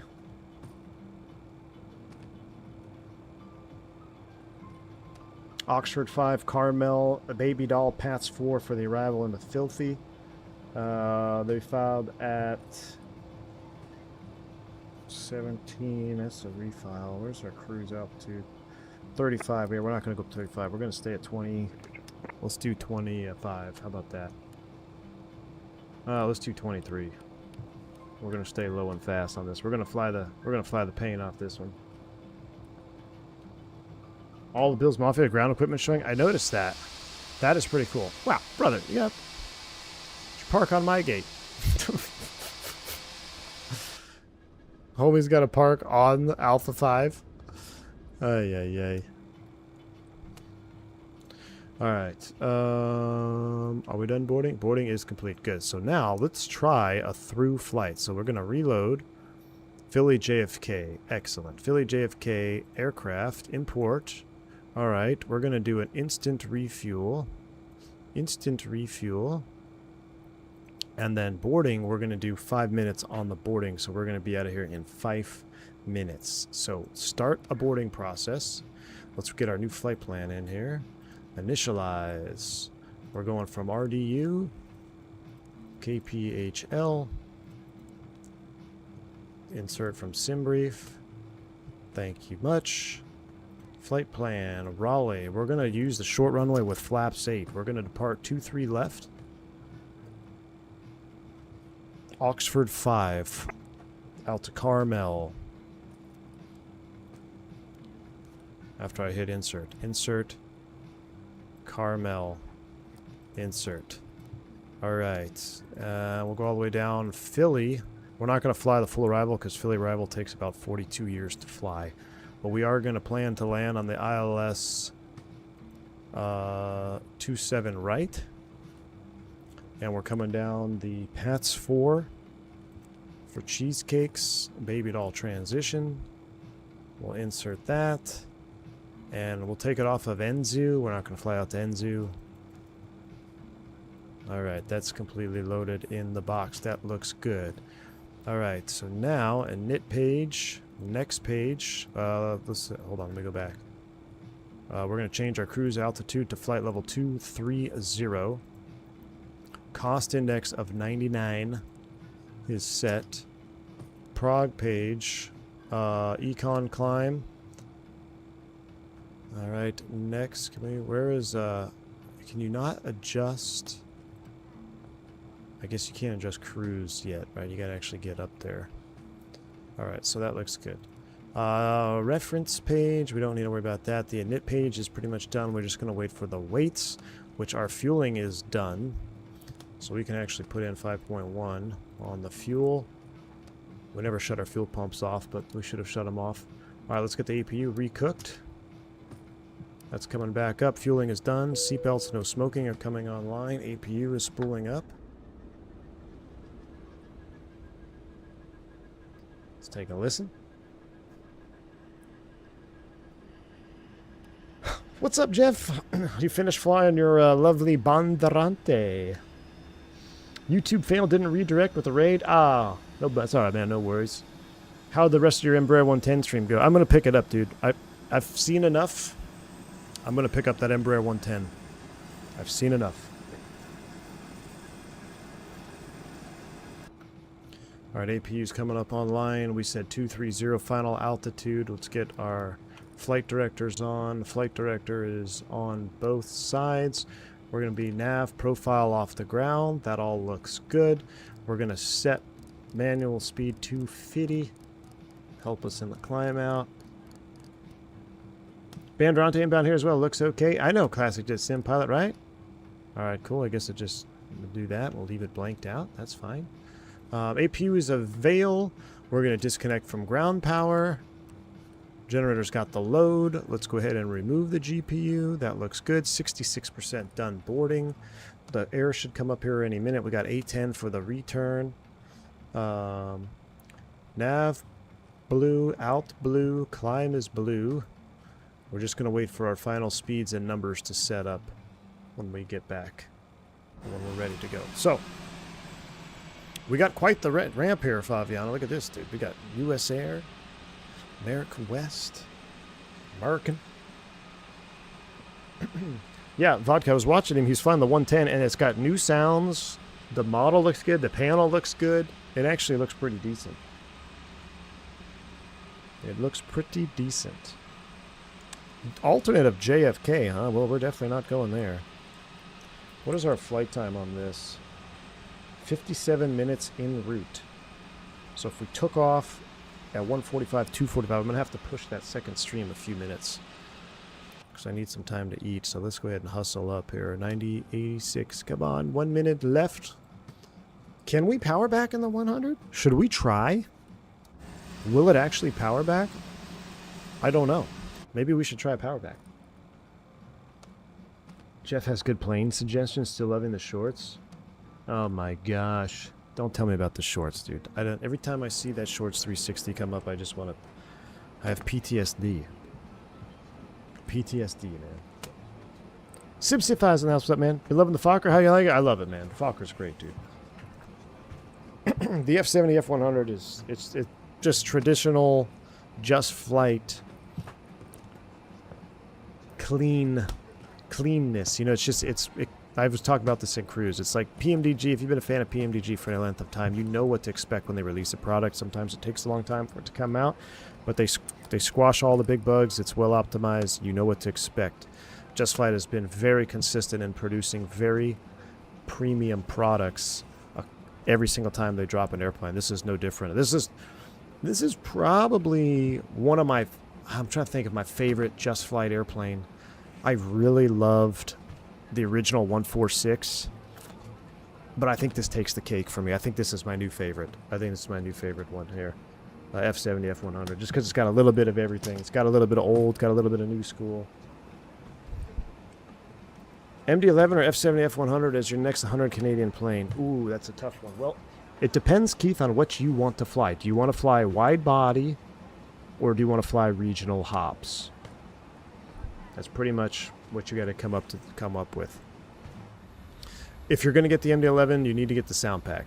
You don't need a sound pack with this aircraft.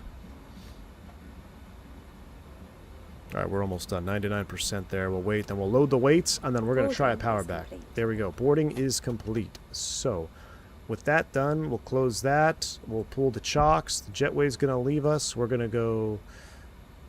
actually, the jetway won't leave us, will it? No, shoot. I need to put the chocks back on. Uh-oh. How do we get rid of the jetway? The jetway is going to follow us during a power back. Let me open the door. Hold on, we forgot the paperwork. Sorry, reopen the door. I got to reopen the door to be able to move the jetway. There we go. Thank you. And now. Alright, thank you. Sorry about that. We're good. Reclose the door. Let's get out of here. I'm going to leave you closed. We'll get rid of the chocks. Now let's go performance. Takeoff. Import. Sim brief. Live weather. Calculate. All of this information. So let's verify. Oops. Nope. 23 left. 23 left. Flap 8. Toga. Force Toga. Yes. Alright. Live weather. And recalculate those numbers. Toga flaps 8. So export weights, export speeds, export Toga flex. We can verify all that here. So we are Toga set, no flex illuminated. 1.0, takeoff speeds loaded, gross weight, and block fuel. Checks. Takeoff approach page. 26, 26, 32, retract 140, 23 left. Excellent. We're going to do a attempted power back on this one. Alright, APU is up. That's up. Beacon, or nav logo's on. Beacon light is on. Seatbelts are on. We're going to start them up the gate and try to do that. I don't know why, it's Keith B. I don't know why Nightbot yelled at you there, man. Alright, let's go ahead and start them up. Beacon light is on. Air is on. Engine start master's on. Start number 2. American 542 is pushing. Yeah, Nightbot's drunk again, man. Look at that Astrojet. Straight winged 800. PMDG win. USA did not power back. American did. So I say send it. Alright. We're going to do it, Classic Jet Jim. We're going to see if it can do it. I don't... Sometimes reverse thrust in the sim from a static position gets a little wonky. Did I ever get in a Falcon BMS? I did. Way back in the day, man. Way back in the day. Raleigh Durham traffic, Captain 346, pushing back.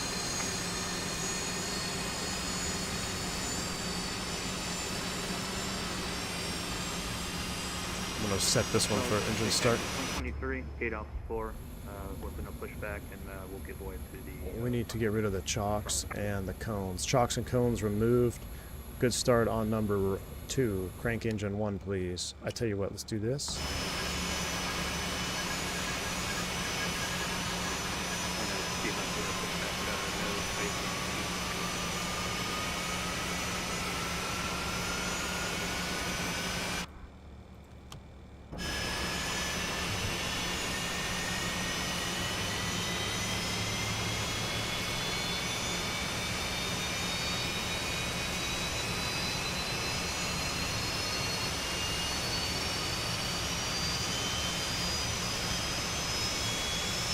I'm curious too. Will it work? We're about to find out together. We're about to find out together. We'll wait for it to stabilize. There's a generator switch. See the screen. And I tell you what, let's juice it up. I've had enough midday flying. Are you guys done with midday? Let's see. Let's pretend we do sunrise or sunset. We're going to do sunset probably this evening because we're flying into the evening in real time. Let's pretend we just had a wonderful day at the overnight in Raleigh, Durham. And, well, sunrise feels weird to me. Screw it. Let's run it forward. Let's make it 6:43 local time. Is that going to be too dark, though? Nah, 6:43 in the afternoon. Late afternoon. We got delayed. Flight attendant started fighting with the other flight attendant. We had to get new flight attendants, so that's why we're delayed. Flight deck doors closed. We got 2 good starts. Engine power switches coming off. We're not going to deploy flaps till after the power back. So brakes are released. I'm on the brakes. I don't know if this is going to work or not. Let's try it. I'm going to leave the camera here. Godspeed. I can't feather the reverser. That's not good. So let's try.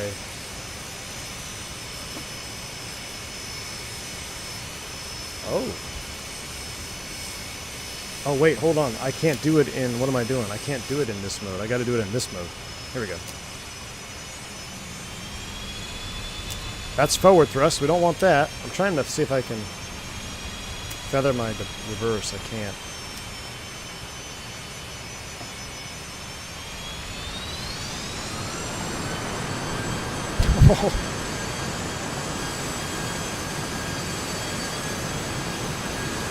It's working.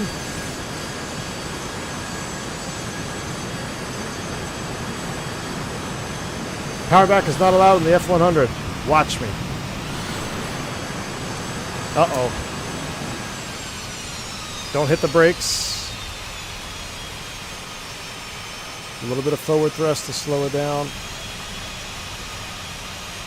Perfect. That was loud. Alright, flaps 8. Flight controls. Free and correct. Flaps 8 is set. Trims 1.85. Alright, flaps 8, trim set. After start checklist, taxi lights coming on. Let's go. They're doing the PA. Well, how am I going to get out of here? Raleigh Durham traffic X 357, taxi 23 left behind the Astrojet.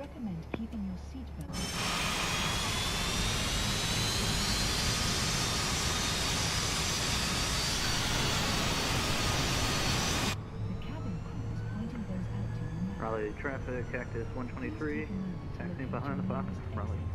Remembering that it may be behind you. Raleigh Durham traffic, Cactus 346, taxiing behind company 319.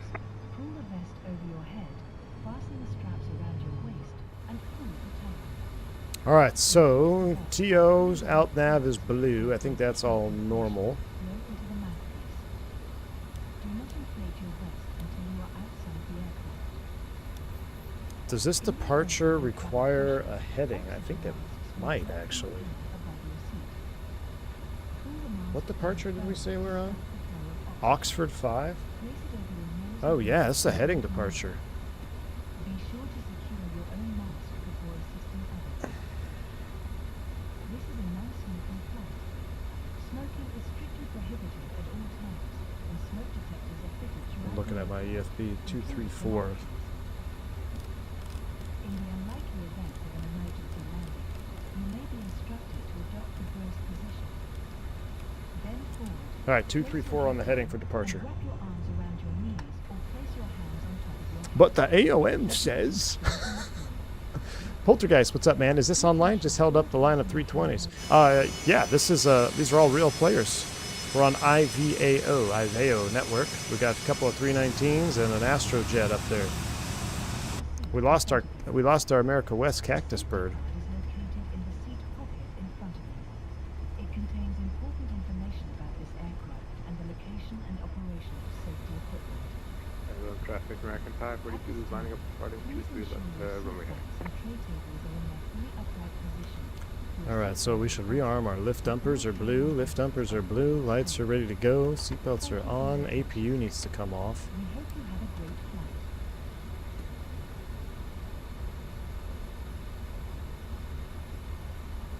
flight. Look at that straight wing 800. That looks so good, though. This is a retro stream for sure.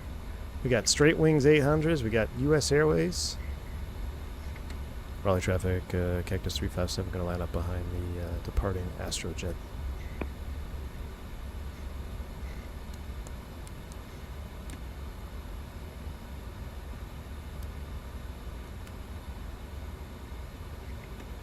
There he goes.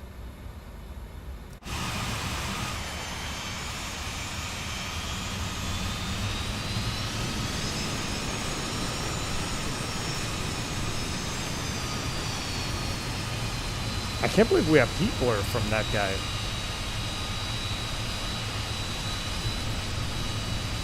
It's a little overdone, but it's kind of crazy. All right, we're doing a flaps 8 Toga takeoff. ATS engaged. We'll leave about a minute behind the 7.3. Let's start the chrono. Cabin's ready. Cabin is secured.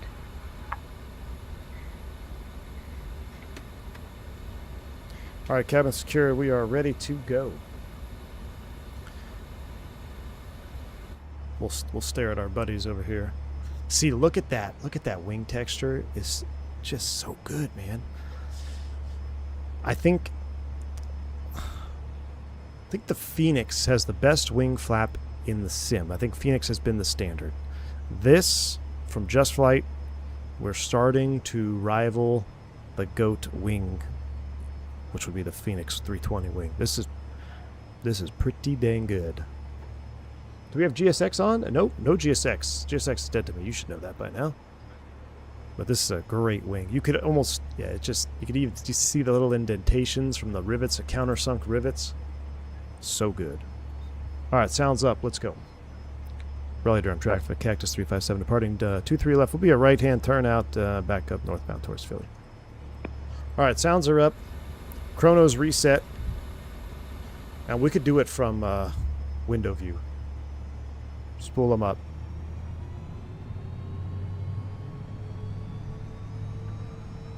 Toga.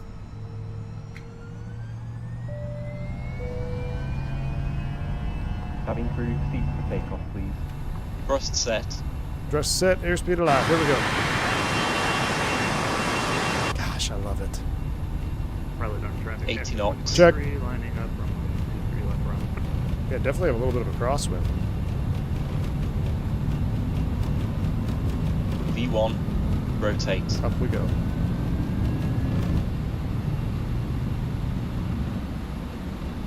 Positive rate, you're out. Fly with.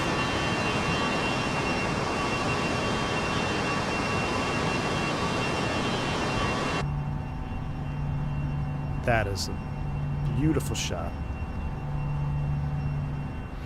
Flaps up. 400 feet. Heading. Flaps coming up.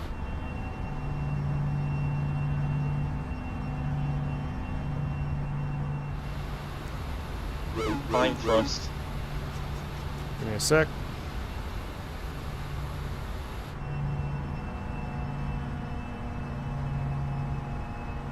Yeah, that first officer call is all part of the aircraft. It is no additional add-on. Whoa, look at that.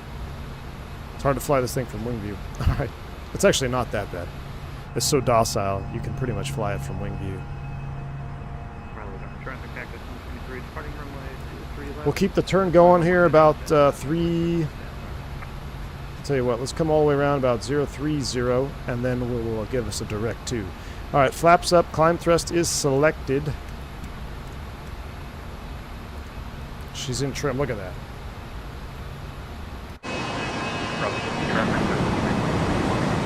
Sound's coming down. Company A319. Raleigh Durham traffic Cactus 357. We're out of 3.5, climbing to 230. Last call headed to the north, Raleigh. You said 3.5 instead of 3.5. It's not a IKO.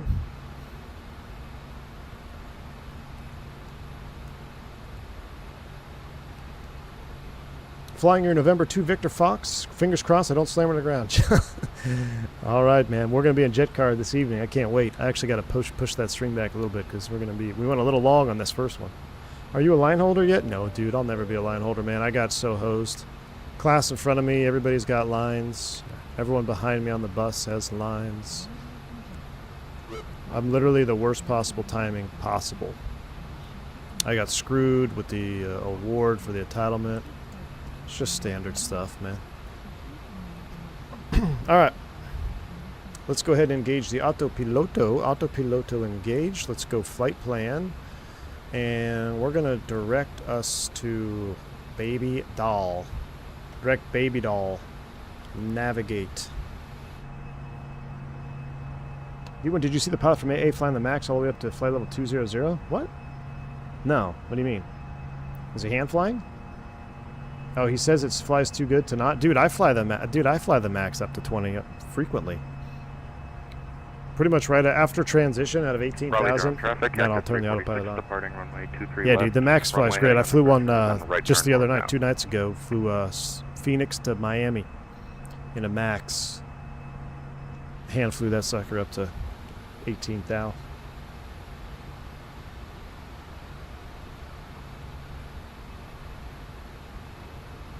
This is a cool... I always love doing this little nose view here. And we're going to be cloud surfing right on top. Let's go full screen cam so we can enjoy this. And while you enjoy that, I'm going to modify our second stream this evening.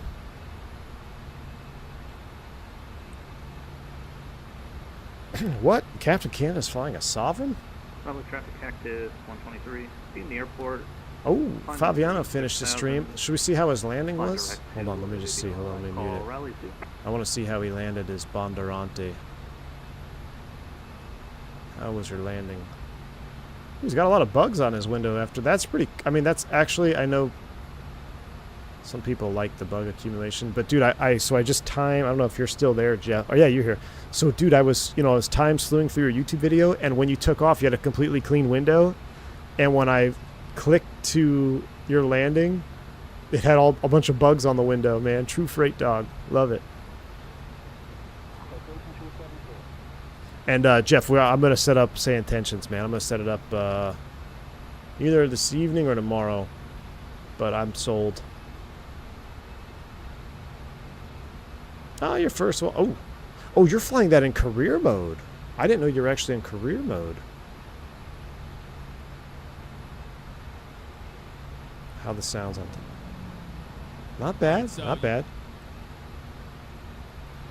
Not bad at all, man.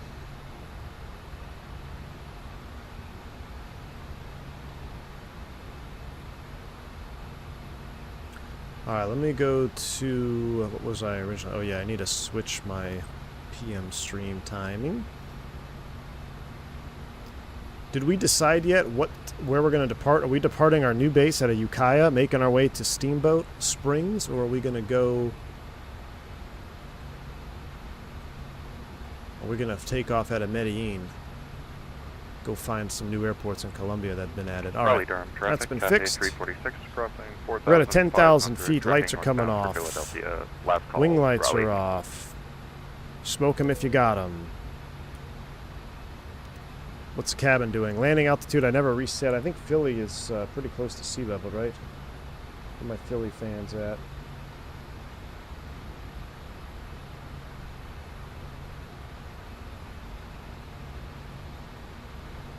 Yeah, it's 10 feet, so Philly is going to be sea level.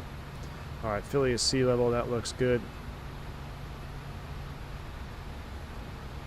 Turn the weather radar on a little bit here. You can see we've got just a few buildups out there.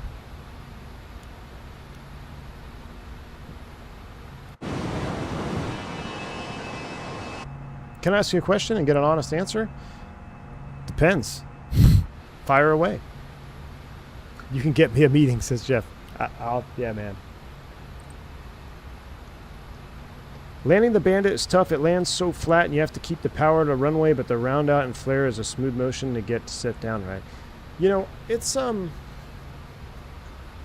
know, the Bandit, I never flew the Bandit, but it's, I would imagine it's very similar to the 99, or a 99 with a pod, maybe. And that's kind of neat that they have, or that it's landing that way, because the issue, I say issue, but with PT6 driven aircraft, most of the turboprops, not the single engine ones, not sure like your PC12 or TBM, I can't imagine are this way, but for my instance, like even the King Air, some of the 90, the 200, the 99s, when you go to flight idle, it is such an increase in drag when those blades come back, especially on the 99. It is very easy to chunk them. It doesn't. It's not like you know, the Sovereign, for example, when you bring the power back and you're literally just you know, finger flaring, just trying to keep it off the ground and get a nice greaser. The 99. When you bring that power to flight idle, it does come down quick and kind of chunks onto the runway. So you got to get that timing down if you really want to make it smooth. So, and to help with that, Jeff, we always landed with our props at 1800 or 1900 unless we were doing an instrument approach, which in that case we'd run them full forward. So if we were on a visual, we'd actually keep the props back. I got to check. It was either 1800 RPM. I think it was 1800 RPM. We kept the props back. And then the technique was you land, the first thing you do, props full forward, and then reverse thrust or beta, whatever you needed. So I know on the 200 you'll get the reverse not ready light. I think it's the 200, right? The rev not ready light if you're not full forward. But I learned to fly PT6s at my freight operator, and then one of the guys that was talking to me on the 90, he had, I don't know, like 40,000 hours in King Airs. And he always told me the same thing. He's like, not a lot of people do it, but that's how he always taught to, was keep the props back. I think there's a 350. Do you have to go full forward? I don't know. I never flew the 350, but. And if you really want to get someone to freak out, as soon as you touch down, go feather the props and then go reverse thrust. See what happens. I had a guy do that to me in a Beach 99 in Lubbock at 3 o'clock in the morning. Same guy that saved my life, ironically, though. That was on the podcast. Starship as well. The last few feet it tends to drop. Yeah, when the on a turboprop, especially a free spinning turboprop like the PT6, when you go to idle, those blades gonna you're not disking them. That's not really the right term, but like if you've flown the Q400 at all, you know when the props go into that disc, that flat pitch gets real flat and real quick, and a lot of drag real quick. So I don't know if that played into why we did that, but seems like it. Are you going to try the new ATR update? Yes, I will, JJ. Actually, I wanted to get some ATRs in the islands for Jet Card. We have the Highline model.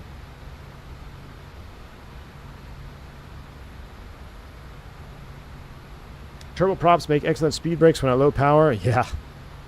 It's scary, dude. I don't think... I tried going flight idle in the 99 with a pod one time. Actually, it was on that podcast when I was trying to hit that sucker hole. And I mean, it's scary, dude. Like, you'll be decelerating at 6,000 feet per minute in the descent. Like, it's really, I mean, and the windscreen is all brown. I mean, you're looking at just brown. Your nose is pointed almost straight. It feels like you're pointed straight down, but realistically, you're probably like 7 degrees nose down, which it's actually a lot. 7 degrees nose down is a lot.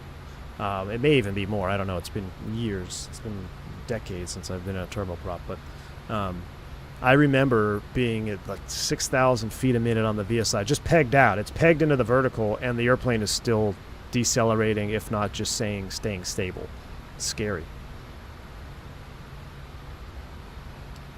Hey, it's Lazy says, I'm making the transition from the Longitude and Citation 10 to airliners. That's why I'm asking. What did you ask, man? You wanted an honest answer. Should I spend $84 on this plane or get something else?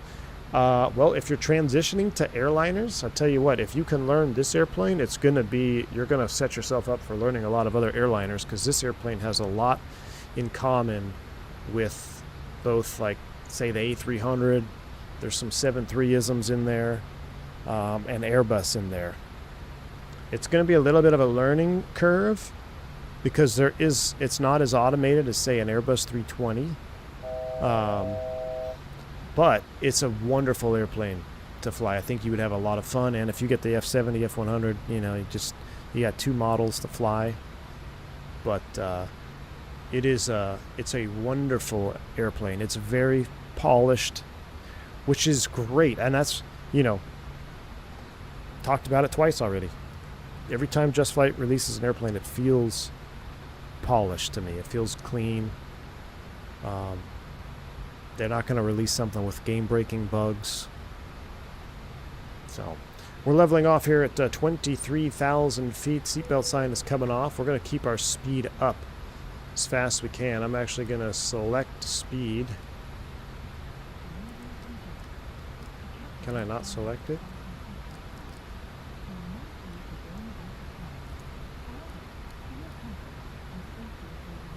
Why can't I select a Mach? Oh, normal. Sorry. There we go. I accidentally mouse with it. Maintain maximum forward speed. 315 knots. On the end, we're going to be burning gas. And we're actually going to cut the corner. Let's look at our charts for the arrival. Philly, Star. Not on the Bojid. We're on the Bunts. Nope. Pats.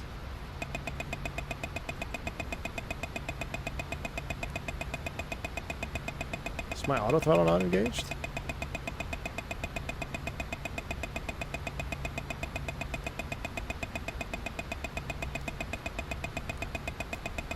Interesting. That's a real clean clacker, though. Like, it doesn't... You could easily just let it coast into the tiger tail here for a little bit and not freak out.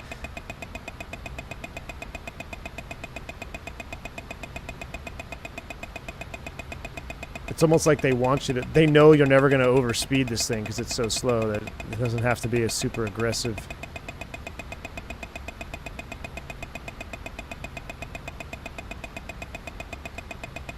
Alright. What's happening there?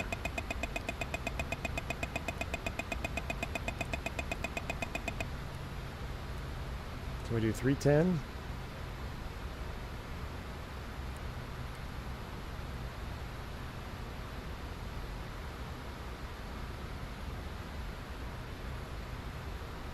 Let me disengage.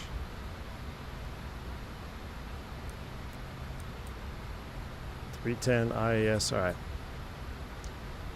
Yeah, it sounds like the trim clacker in the Falcon. Okay. We're back. Let's go direct to Pat's, please.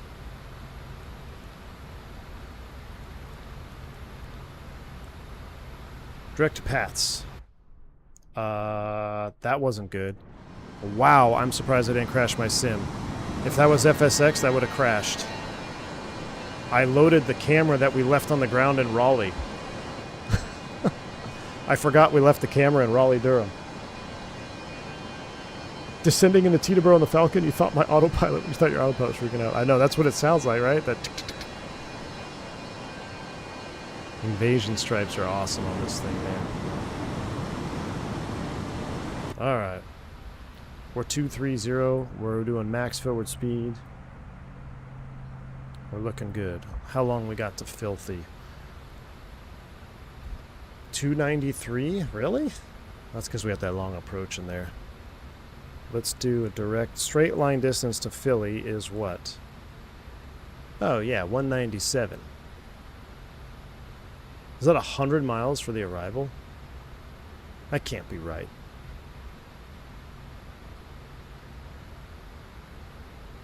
That can't be right. 290 to destination? That flight plan, that's got to be flight plan. That still wouldn't be, you wouldn't have 100 miles. Really? Well, we're not flying the whole arrival, that's for sure.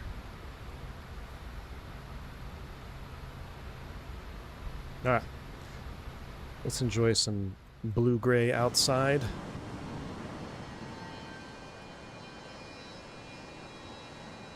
Perfect. It's a shame this bird got such a bad rap in Brazil because of a few incidents. Used to love seeing them land on SBSP as a kid. Yeah, someone asked me we should do that flight too, going into Sao Paulo.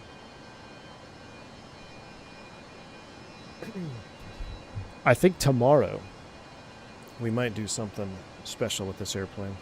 In a land far, far away.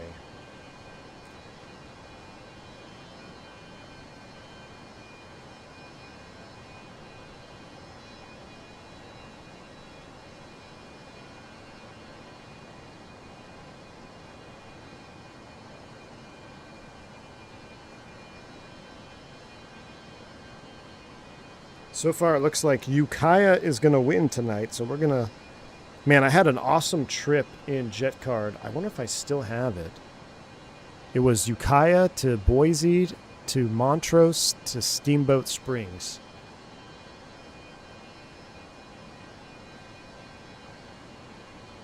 A lot of the approach on Teterboro I've been dealing with a lot lately in JetCard.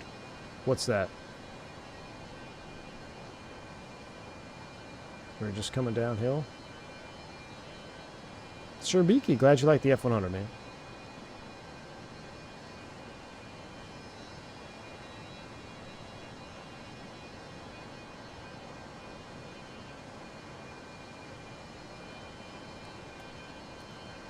Gosh, I love... AJP did a really good job with the... You can, when the sun hits the airplane there, or the fuselage, you can really see the detail work, like kind of the streaking, the fading from the jetways and everything. A little bit of dirt coming underneath the windows there from the rain dripping down. Just a really nice job. The streaks on the belly look good. Nailed that gray too.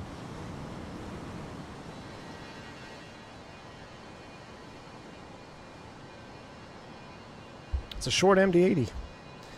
It's near 100-mile approaches. Oh, yeah. Cleveland, Philly, Boston. I swear, when you fly to Boston and you're on the arrival, you feel like you're on the arrival into Heathrow out of Philly. It just takes forever. It takes forever, especially if they're landing to the, what is it? When they're landing south and you come in on the, you come up from the south and they're landing south and you go way out over the water. Then you come all the way back in, then they put you on a downwind.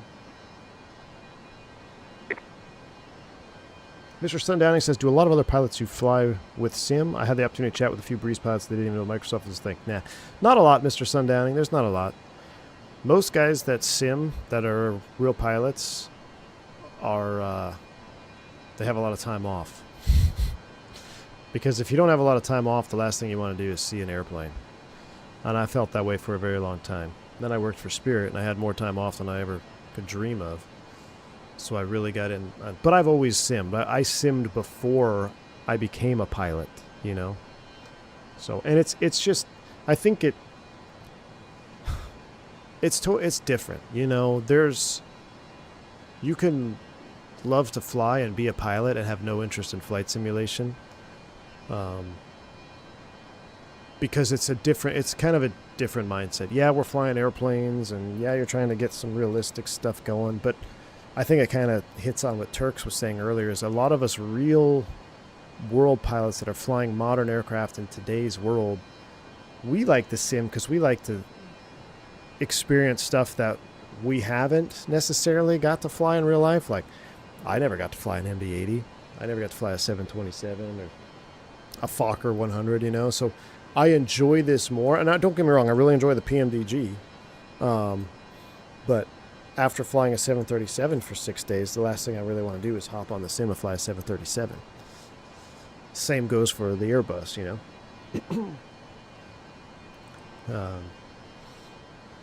But I like reliving the past experiences I've had.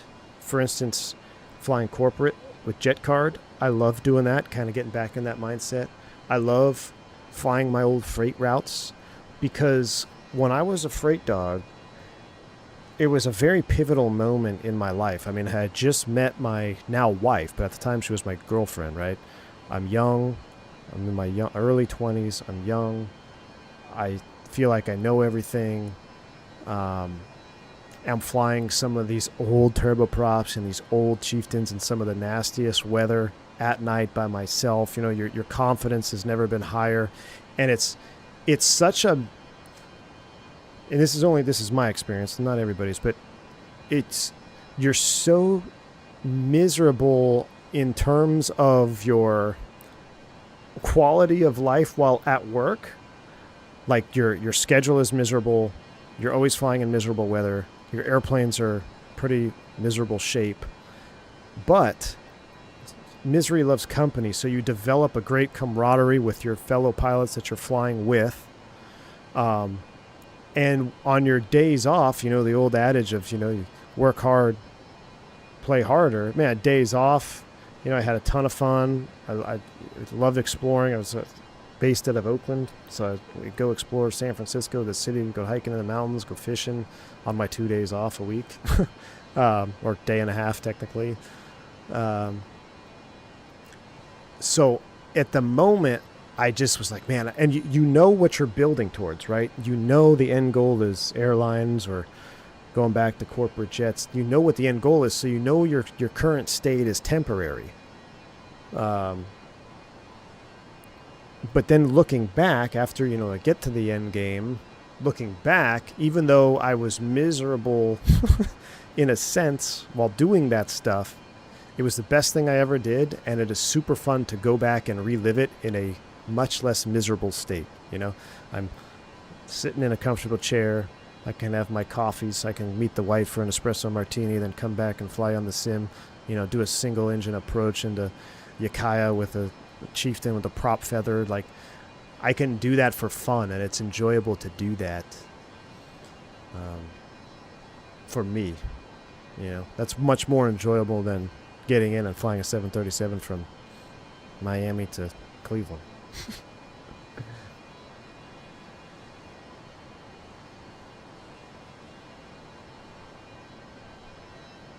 U.S. Airways, hey, let's paint the planes back and then merge with an airline based in Phoenix and Las Vegas.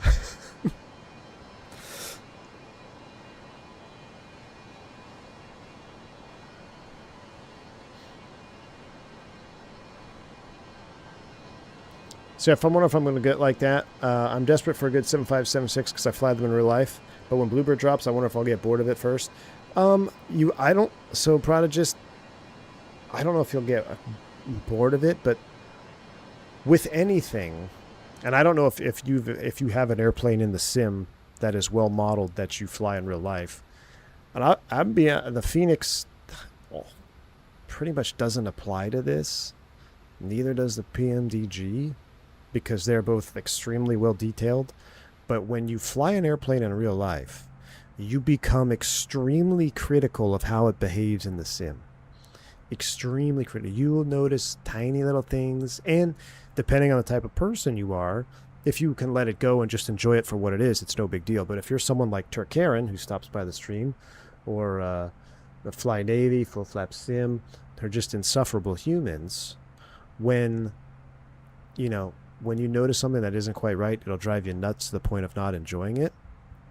But I'll be honest, the Phoenix and the PMDG both do such a good job, and they're both really highly detailed that I don't really notice that. It's just more of I'm used to flying it in real life. I don't want to fly it in the sim mentality. But the Garmins, for instance, everyone's like, why do you hate Garmin so much? That kind of plays into why I don't like the G1000s, G5000s in the sim world, because I have experience with the G1000, with the G3000, I believe, and then the GTN's pretty good because it's an actual trainer if you buy the TVS GTN. But with the G1000, let's just talk G1000, G5000, whatever, exclusively. If anybody has used the G1000 series extensively, real world, you will know that there has never been a G1000 simulation in the sim that has done everything the real G1000 does. I think the closest we ever got was the Hot Start TBM G1000. That did a whole lot of stuff that the real G1000 did. Now, the Sovereign, in terms of Microsoft Flight Sim, that G5000 is probably the most advanced G5000, G3000 we have in the sim yet. It is very good, but and there's still a lot of stuff that's not necessarily there. But if you've never used that avionics suites in real life, you don't know what's missing or what's not missing, right? You don't know what to look for, so it doesn't bother you. For me, in the G1000 aspect, that's what bothered me. It's like, well, I can't do this, I can't do that. Well, that's how that works, So a G1000, it may be, it's easy to copy paste, the default G1000 that's in the sim, and then copy paste it, call it good, because in default form, the screen looks correct.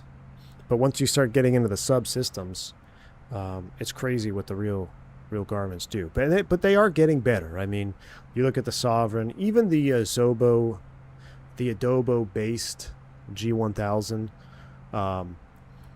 it does more than the X-Plane 11 G1000 ever did. So maybe I'm just jaded from the X-Plane days.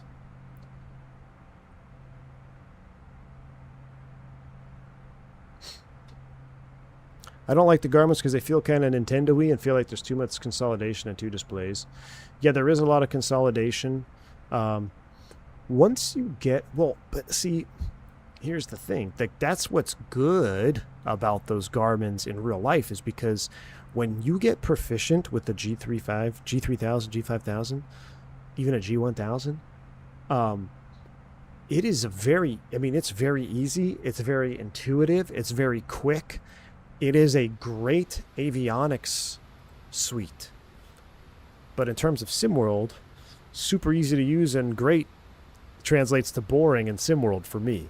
So, we look at the Falcon, which it does have an FMS, but it is a little bit more primitive. Your VNAV is going to be a little bit more primitive.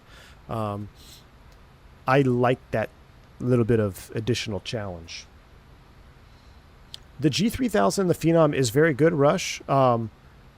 But there's still a lot that's not there in comparison to the real G3000.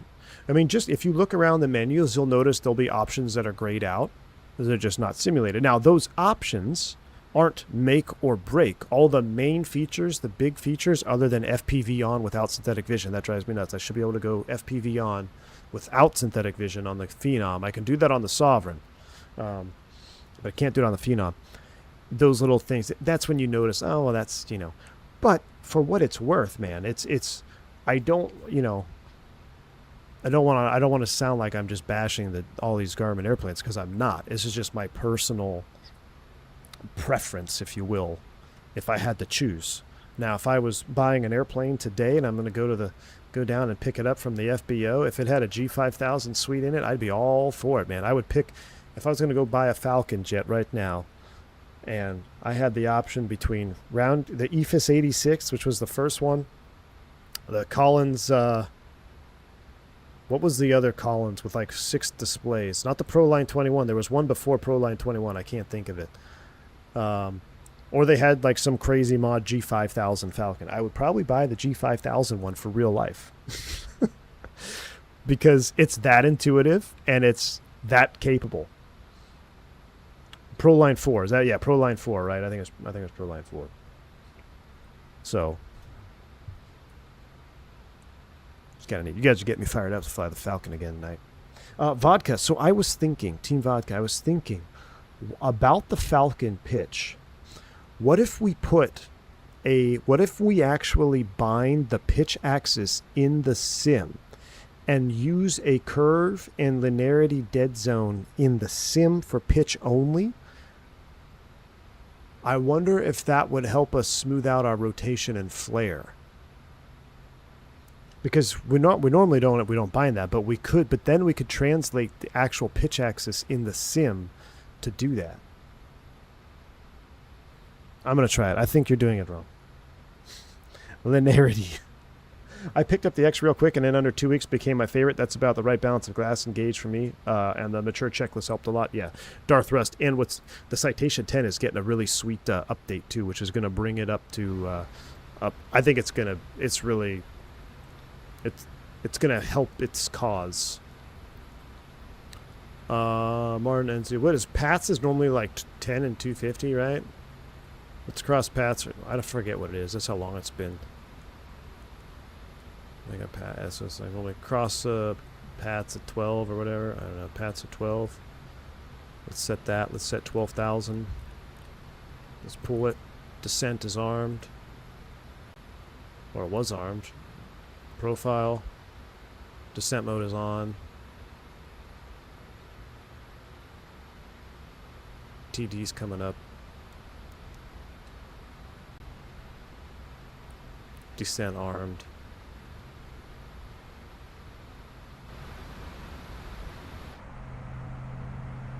Cool view right there.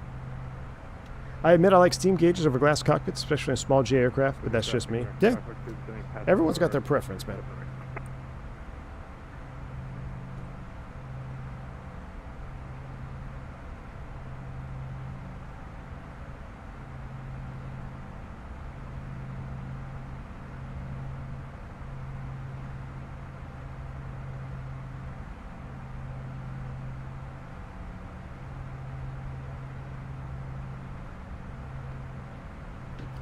I'm not going to have time to get lunch on this, am I? I'm going to check out the I&I working Title 707. Yeah, it's not out, though, right, CWA? That's the first time I heard that they were working on that was at Expo. They were going to try to bring new life to the 707 that was in Microsoft 24, right?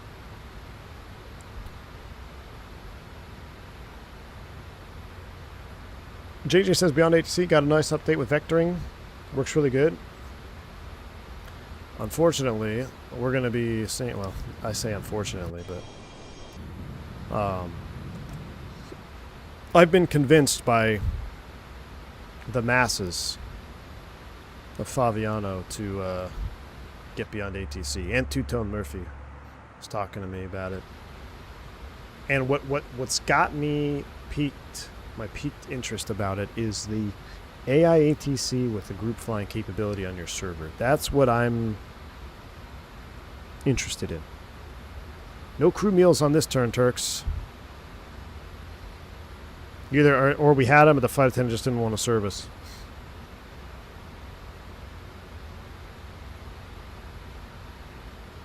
Got to send off the company form to get paid. I know.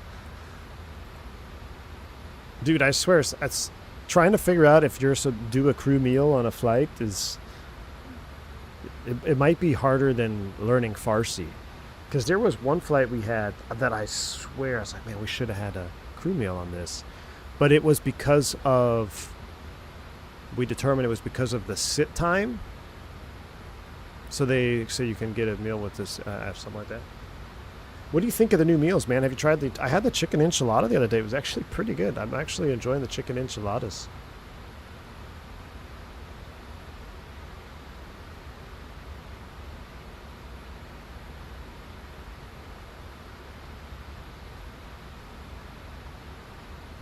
Alright, no smoking off, seatbelts on. Or no smoking is on, seatbelts on. Out of 18,000, Magic Barrel ref is set 1008. Let's see if I still remember my Philly stuff without looking at charts. Was it 211? I was thinking, for some reason I went to DFW, 762.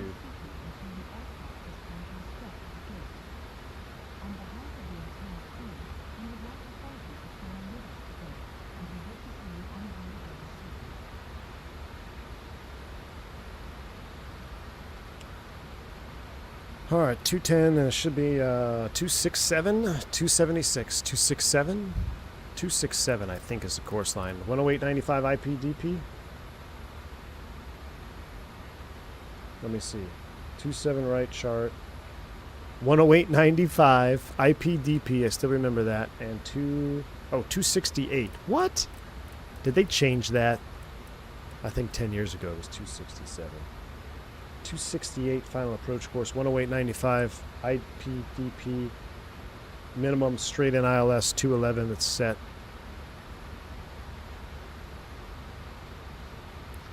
It's actually spicy now. What? Don't make it too spicy on me. Cactus 357, proceed direct to Chapman.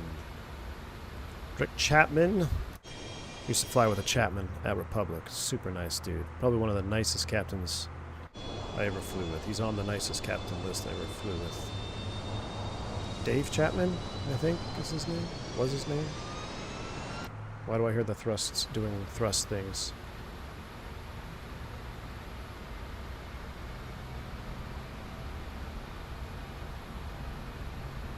For cinematic purposes, descend and maintain a 10,000. Maintain maximum forward speed.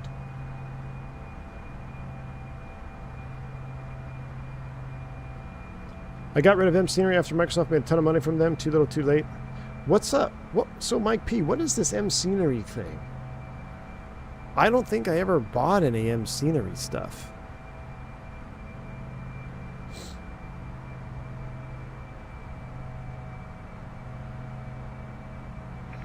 There were some good items. I can't remember the other was worth. I don't know what M Scenery was. I don't think I ever had any M Scenery stuff. M Scenery.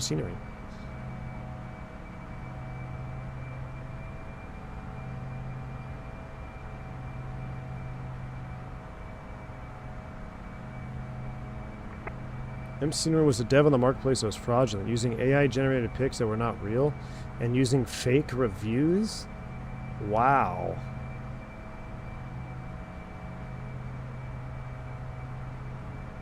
Huh. Yeah, Cactus 123, you flying full rep. Wow.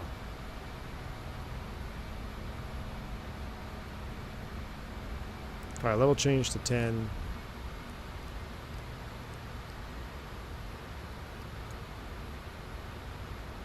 Hey, last caller, who was that for? Cactus 123, you flying full arrival or you cutting the corner? We're cutting the corner of 123. Aviation Blaze. Well, hang tight until we take a look at say intentions. It took Microsoft years to move them out of their marketplace. Yeah, nobody really cares about the community. Maybe that's why that community leader stepped down, right? Didn't someone was saying the community leader stepped down? Maybe they were part of the M. What if I start a rumor say that they were part of the M Scenery scam? No, I don't think so. So did you guys know back in the day, Jalto used to be Jenny, the approach fix, final approach fix for 27 left, 27 right? Then pilots had a pilot. We ruined it for everybody.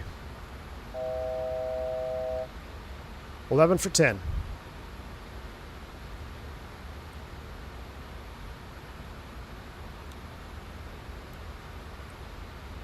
Jalto's at 2100. Take it down to 250.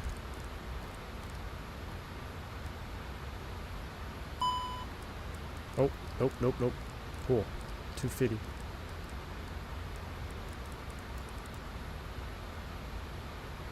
Speed brake. And then we're going to set 3,000. Should we go out to Martin just for JustFlight? Because I believe Martin is... spells it differently though. Martin from JustFlight. We'll fly out to Martin fix. Just for Martin from JustFlight. Speed brakes out, down we go. Yeah, I'm separating, gonna deviate left for space. How do I start flying out for you on V1 charters? Gotta get jet card, and then submit an app on the v1execcharter.com. Well, apply through jet card first. Apply through jet card, then you got to submit an application. We are hiring. We did hire about 15, 20 pilots recently with the Falcon. See, look at that. That's 7 degrees nose down. That is that is steep. If you were sitting in the back, you would feel that. You'd be like, whoa, we are pointed down. Yeah, 7 degrees is a lot when you're pointed downhill. Always fun seeing people flying out of your home airport. Poltergeists. Yeah, I was based out of your home airport for a long time, my friend. A lot of good memories. Second thought for Well, Cactus 123, I got to be off by 3:45, so we're gonna speed up the approach and. a lot of yeah, bad we're gonna do the memories, a final, few good within the memories. next, 3 minutes. And you have to land the Falcon 50 better than V1 Sim. Classic Jet Sim pilot. You saw that too? Jeez, nobody. I thought I was gonna get away with that, man. It was late night. Nobody was around. Second leg. Ay.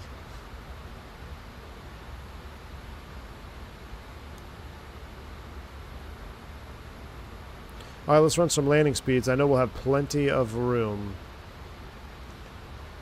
Landing, import. I love that. 123 on the ref, 128 on the V-app. That's full flap, landing 27. Right. 4 for 3. Cactus 357, fly present heading, vectors to final. It's a very common clearance right here. All right, present heading. Vectors to final. Maintain 250 knots. Look how far out we are. Freaking Philly.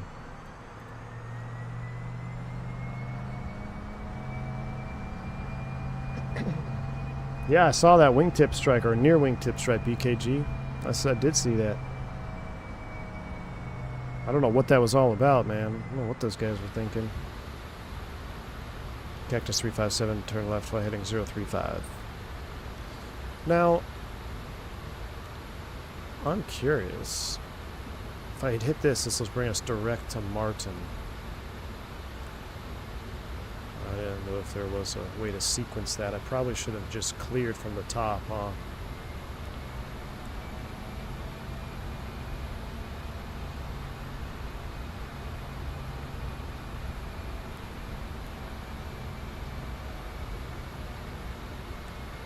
Oh, yeah, it says I'm going to clear from the top. That's alright. Alright, approach VOR is on. We need 108.95, 268, check. 211, check. Cactus 357, turn right, heading 020. You'll be number 1. Descend and maintain 2,100.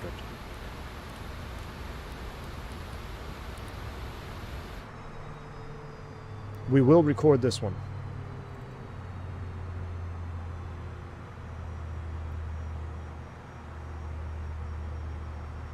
Recording is ready to go. Guys, we are a little bit light on the likes. If you would do me a huge favor, smash down that like button. See if we can get this video up on the likes. That way, we'll be able to fly more F70 F100s. Helps the algorithm. The Fokkers have always been, and I understand the old F28s were always one of the least popular airplanes to watch on stream. According to my YouTube analytics, they were. And I can, even if I don't agree, I can understand why it would be, it could be intimidating for a lot of simmers on the old school Fokkers. So let's help JustFlight out by propagating this video into the YouTube algorithms so people can understand what a difference this Fokker actually is. Catch 357, you got the river? Hey, firm. Catch 357, cleared visual approach. 271, right. Cleared for the visual 27 right, catch 357. Stow the speed brake. Where's the land? Localizer alive. Localizer alive and Lock captured. capture. Cactus 357, you're going to go through the localizer there, that's okay. Actually, no, it's not. Autopilot's off, I'm flying. Give me the bird.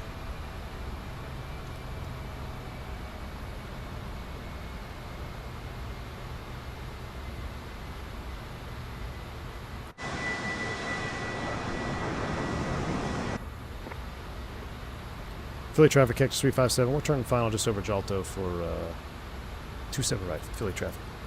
Alright, thrust Right levers are slope mine. alive. Below 250, flaps 1.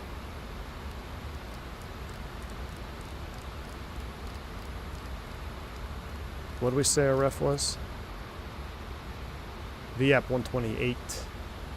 And Speed Philly checked, traffic, gear down. Cactus 123. Gear down. We're now Whoo! Right out the limit there. 3 miles from Mark, established on the localizer ILS runway 27, and we'll maintain spacing from company Fokker. Philly. Alright, recording is on.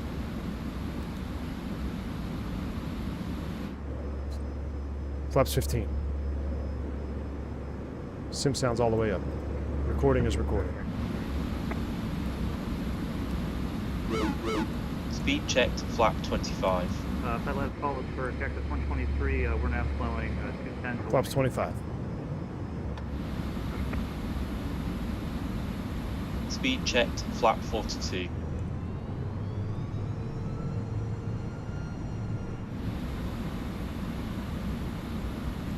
Helps if you not be below the glide slope full scale there, Chief. Looking at these friggin' flaps.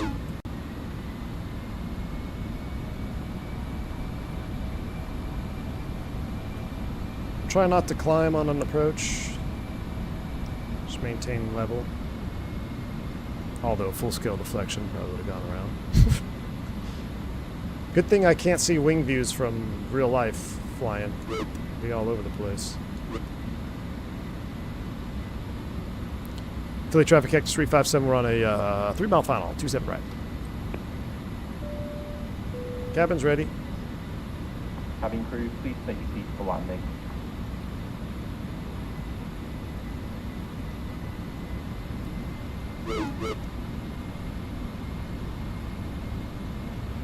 This is going to be a beautiful replay, I can tell. There's cabin call. Cabin is secured for arrival.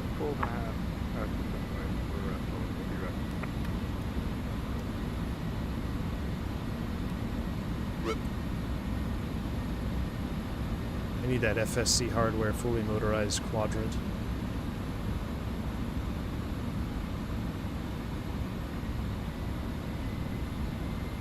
Whoa. Yeah, flap 42, man. You really gotta get your power set right. Else you'll be chasing it like I am. We're slowing the final approach speed for runway. All right, we're inside of Jenny or Jalto. Stable-ish, coming up on 500. I'm so old, I remember we used to be stable at 500.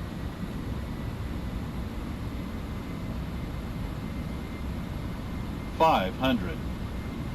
Stable target sync 6. Oh, I forgot the flight control cam.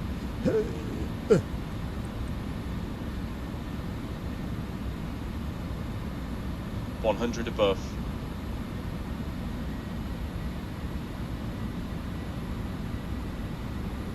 Minimum. Continue.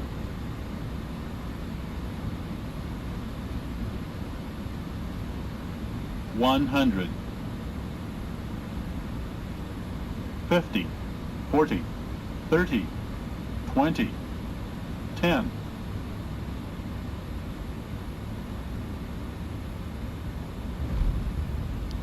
Speed brake. Reverse.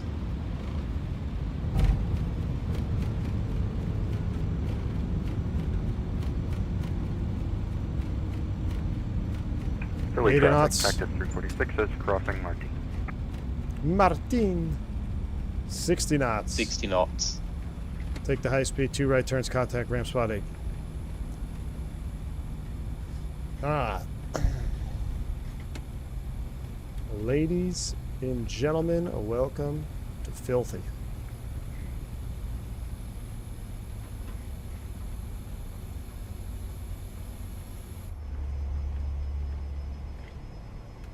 All right, flaps up.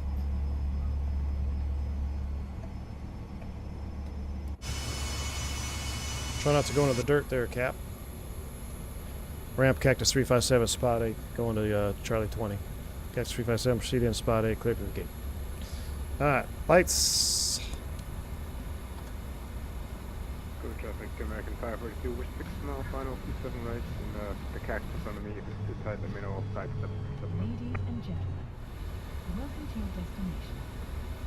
Philly traffic, Cactus 123, 2 mile final, runway 27 right. Recording is stopped. For everyone in the Falcon 50, got to do 2 Fokker 100s for self-esteem purposes. Jeez. Real life, we probably have to go sit with ground for 45 minutes because we got frickin' Neo in the alley and they can't get their engine started. Or a Max, rather. Let's go back to where we started, shall we? Let's pick up a pizza from Aldo Lamberti with our crew meal reimbursement check. And head to the JW Marriott, the Philly Marriott here. Get ready for our showtime tomorrow. You know, I will say, a whole lot less stress being in the right seat. I'm over here looking, okay, which one's 20, which one's 20. The right seat after we land, like, take me to the gate, sire. Don't have to worry about it. Is it a left turn? Is it a right turn? Should I shut down an engine? Should we single in?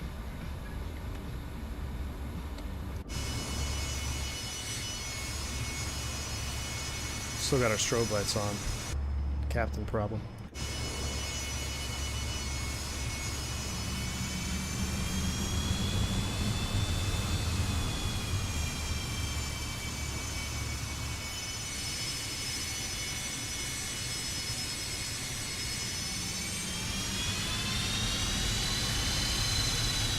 Philly traffic, Cactus 346 is on a 6 mile final for runway 27 right.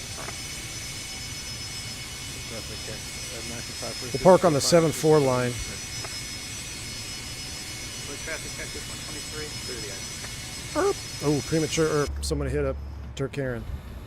Alright, park brake is set. APU are not going to shut down because we're going to go right into replay mode. So I'm going to get those lights on because we have a second stream coming up here in about an hour and I got to prep for that. So we will do this. Oh, it's going to start deboarding with the engines running. All these cacti are coming in. Actually, we have state saving, right? We do.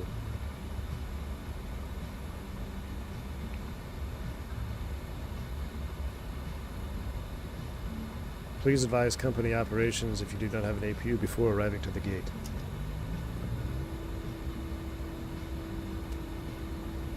APU's on, shut them down.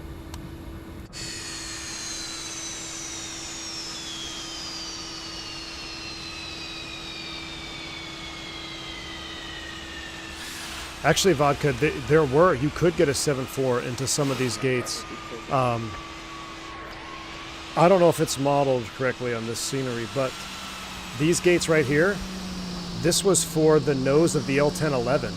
So a lot of the old, the real Philly, at least it used to, they used to have gate coordinates like way up in here. That's why it was shaped this way, so you could get the nose of the L10s and wide-body jets in here, and then the real airport has gate coordinates. It says like B3 and then your coordinates.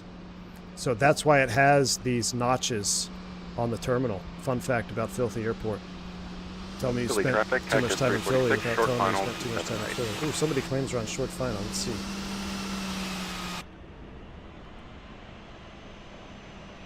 Brother, if that's short final,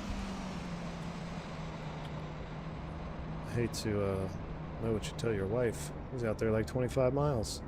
Gotta run. Pleasure flying with you guys. See you. It's been fun, man. Take care. We'll leave the camera here. The longest short final I've seen. Alright. I think we greased it right about here. Alright. We'll leave our camera here. We'll watch this guy land. And then replay. And then we out of here.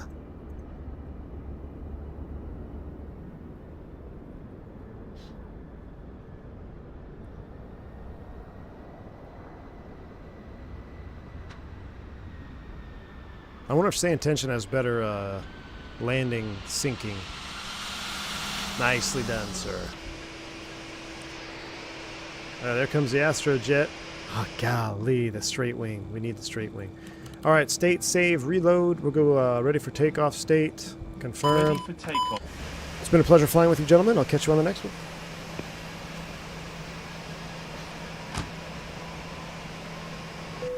All right, we're disconnected.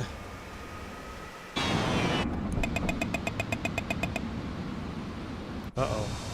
We've got a flying GPU. I probably should have waited for state saving to complete, huh?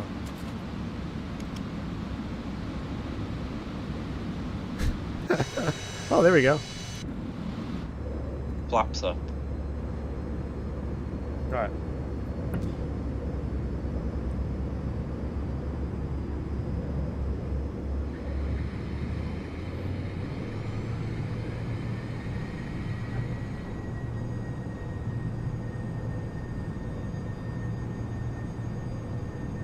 At the conclusion of this stream, it should send you to the next stream or jet guard tonight for a nightcap. Look at downtown Philly in the background. Pretty sweet. Man, what a beautiful sky. I mean, this is, I will say, for as mid as the approach into Philly can be, this looks spot on for a sunset in Philly with low clouds like this. The sun's in the right spot, the lighting is in the right spot. It just looks so good.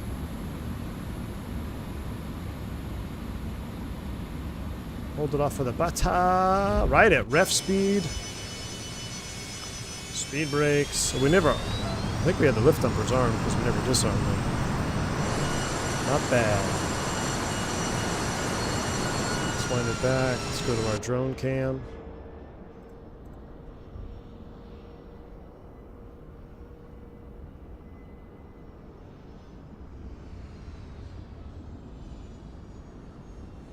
Oh, yeah, we buttered that one. Textbook Fokker landing. Textbook. Let's see if I can hack the replay to track it.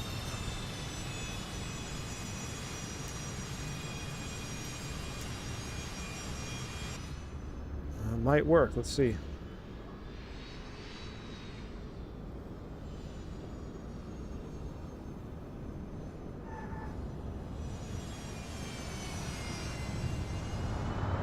Oh, that's awesome. All right. The sale's coming up. Enjoy the replay. I used Flight Recorder from the Flight Sim TO. It is a free recording tool. It's been with me since the inception of me flying on Microsoft 2024, and it is the best replay tool that you can get, and it's completely free. Highly recommend you check it out, Flight Sim TO. That's going to wrap this one up. Ladies and gentlemen, thank you for hanging out with me on a double-legger day in the life of a regional pilot here flying the F-28 around. Although it was mainline, so you can't say regional pilot. You trigger some guys. So, Hope you enjoyed it. Again, I love the Fokker. I love JustFlight's products. This one is probably going to introduce them to a whole lot of new people, and I think you're going to feel the same way as a lot of us do about JustFlight, just being a very clean, premium feeling airplane when they release them. So the hand flies great, the sounds are great. It's a very authentic, immersive experience. Couldn't be happier with their Fokker 70 F100. I can't wait to see what we got in the future with this thing. F70 flights, London City, maybe tomorrow, maybe Brazil. We'll see. Make sure you hit the like button for me on the way out. I'd like to see this stream get as many likes as possible while we're live. Help the algorithms out for JustFlight. We'll be going live in about an hour with JetCard, our premium V1 executive charter services, probably out of Ukiah, California. So if you'd like to fly along, hop in a private jet, load up at KUKI, Ukiah, California. Should be a fun night. Until then, y'all stay safe, stay healthy on V1. See you.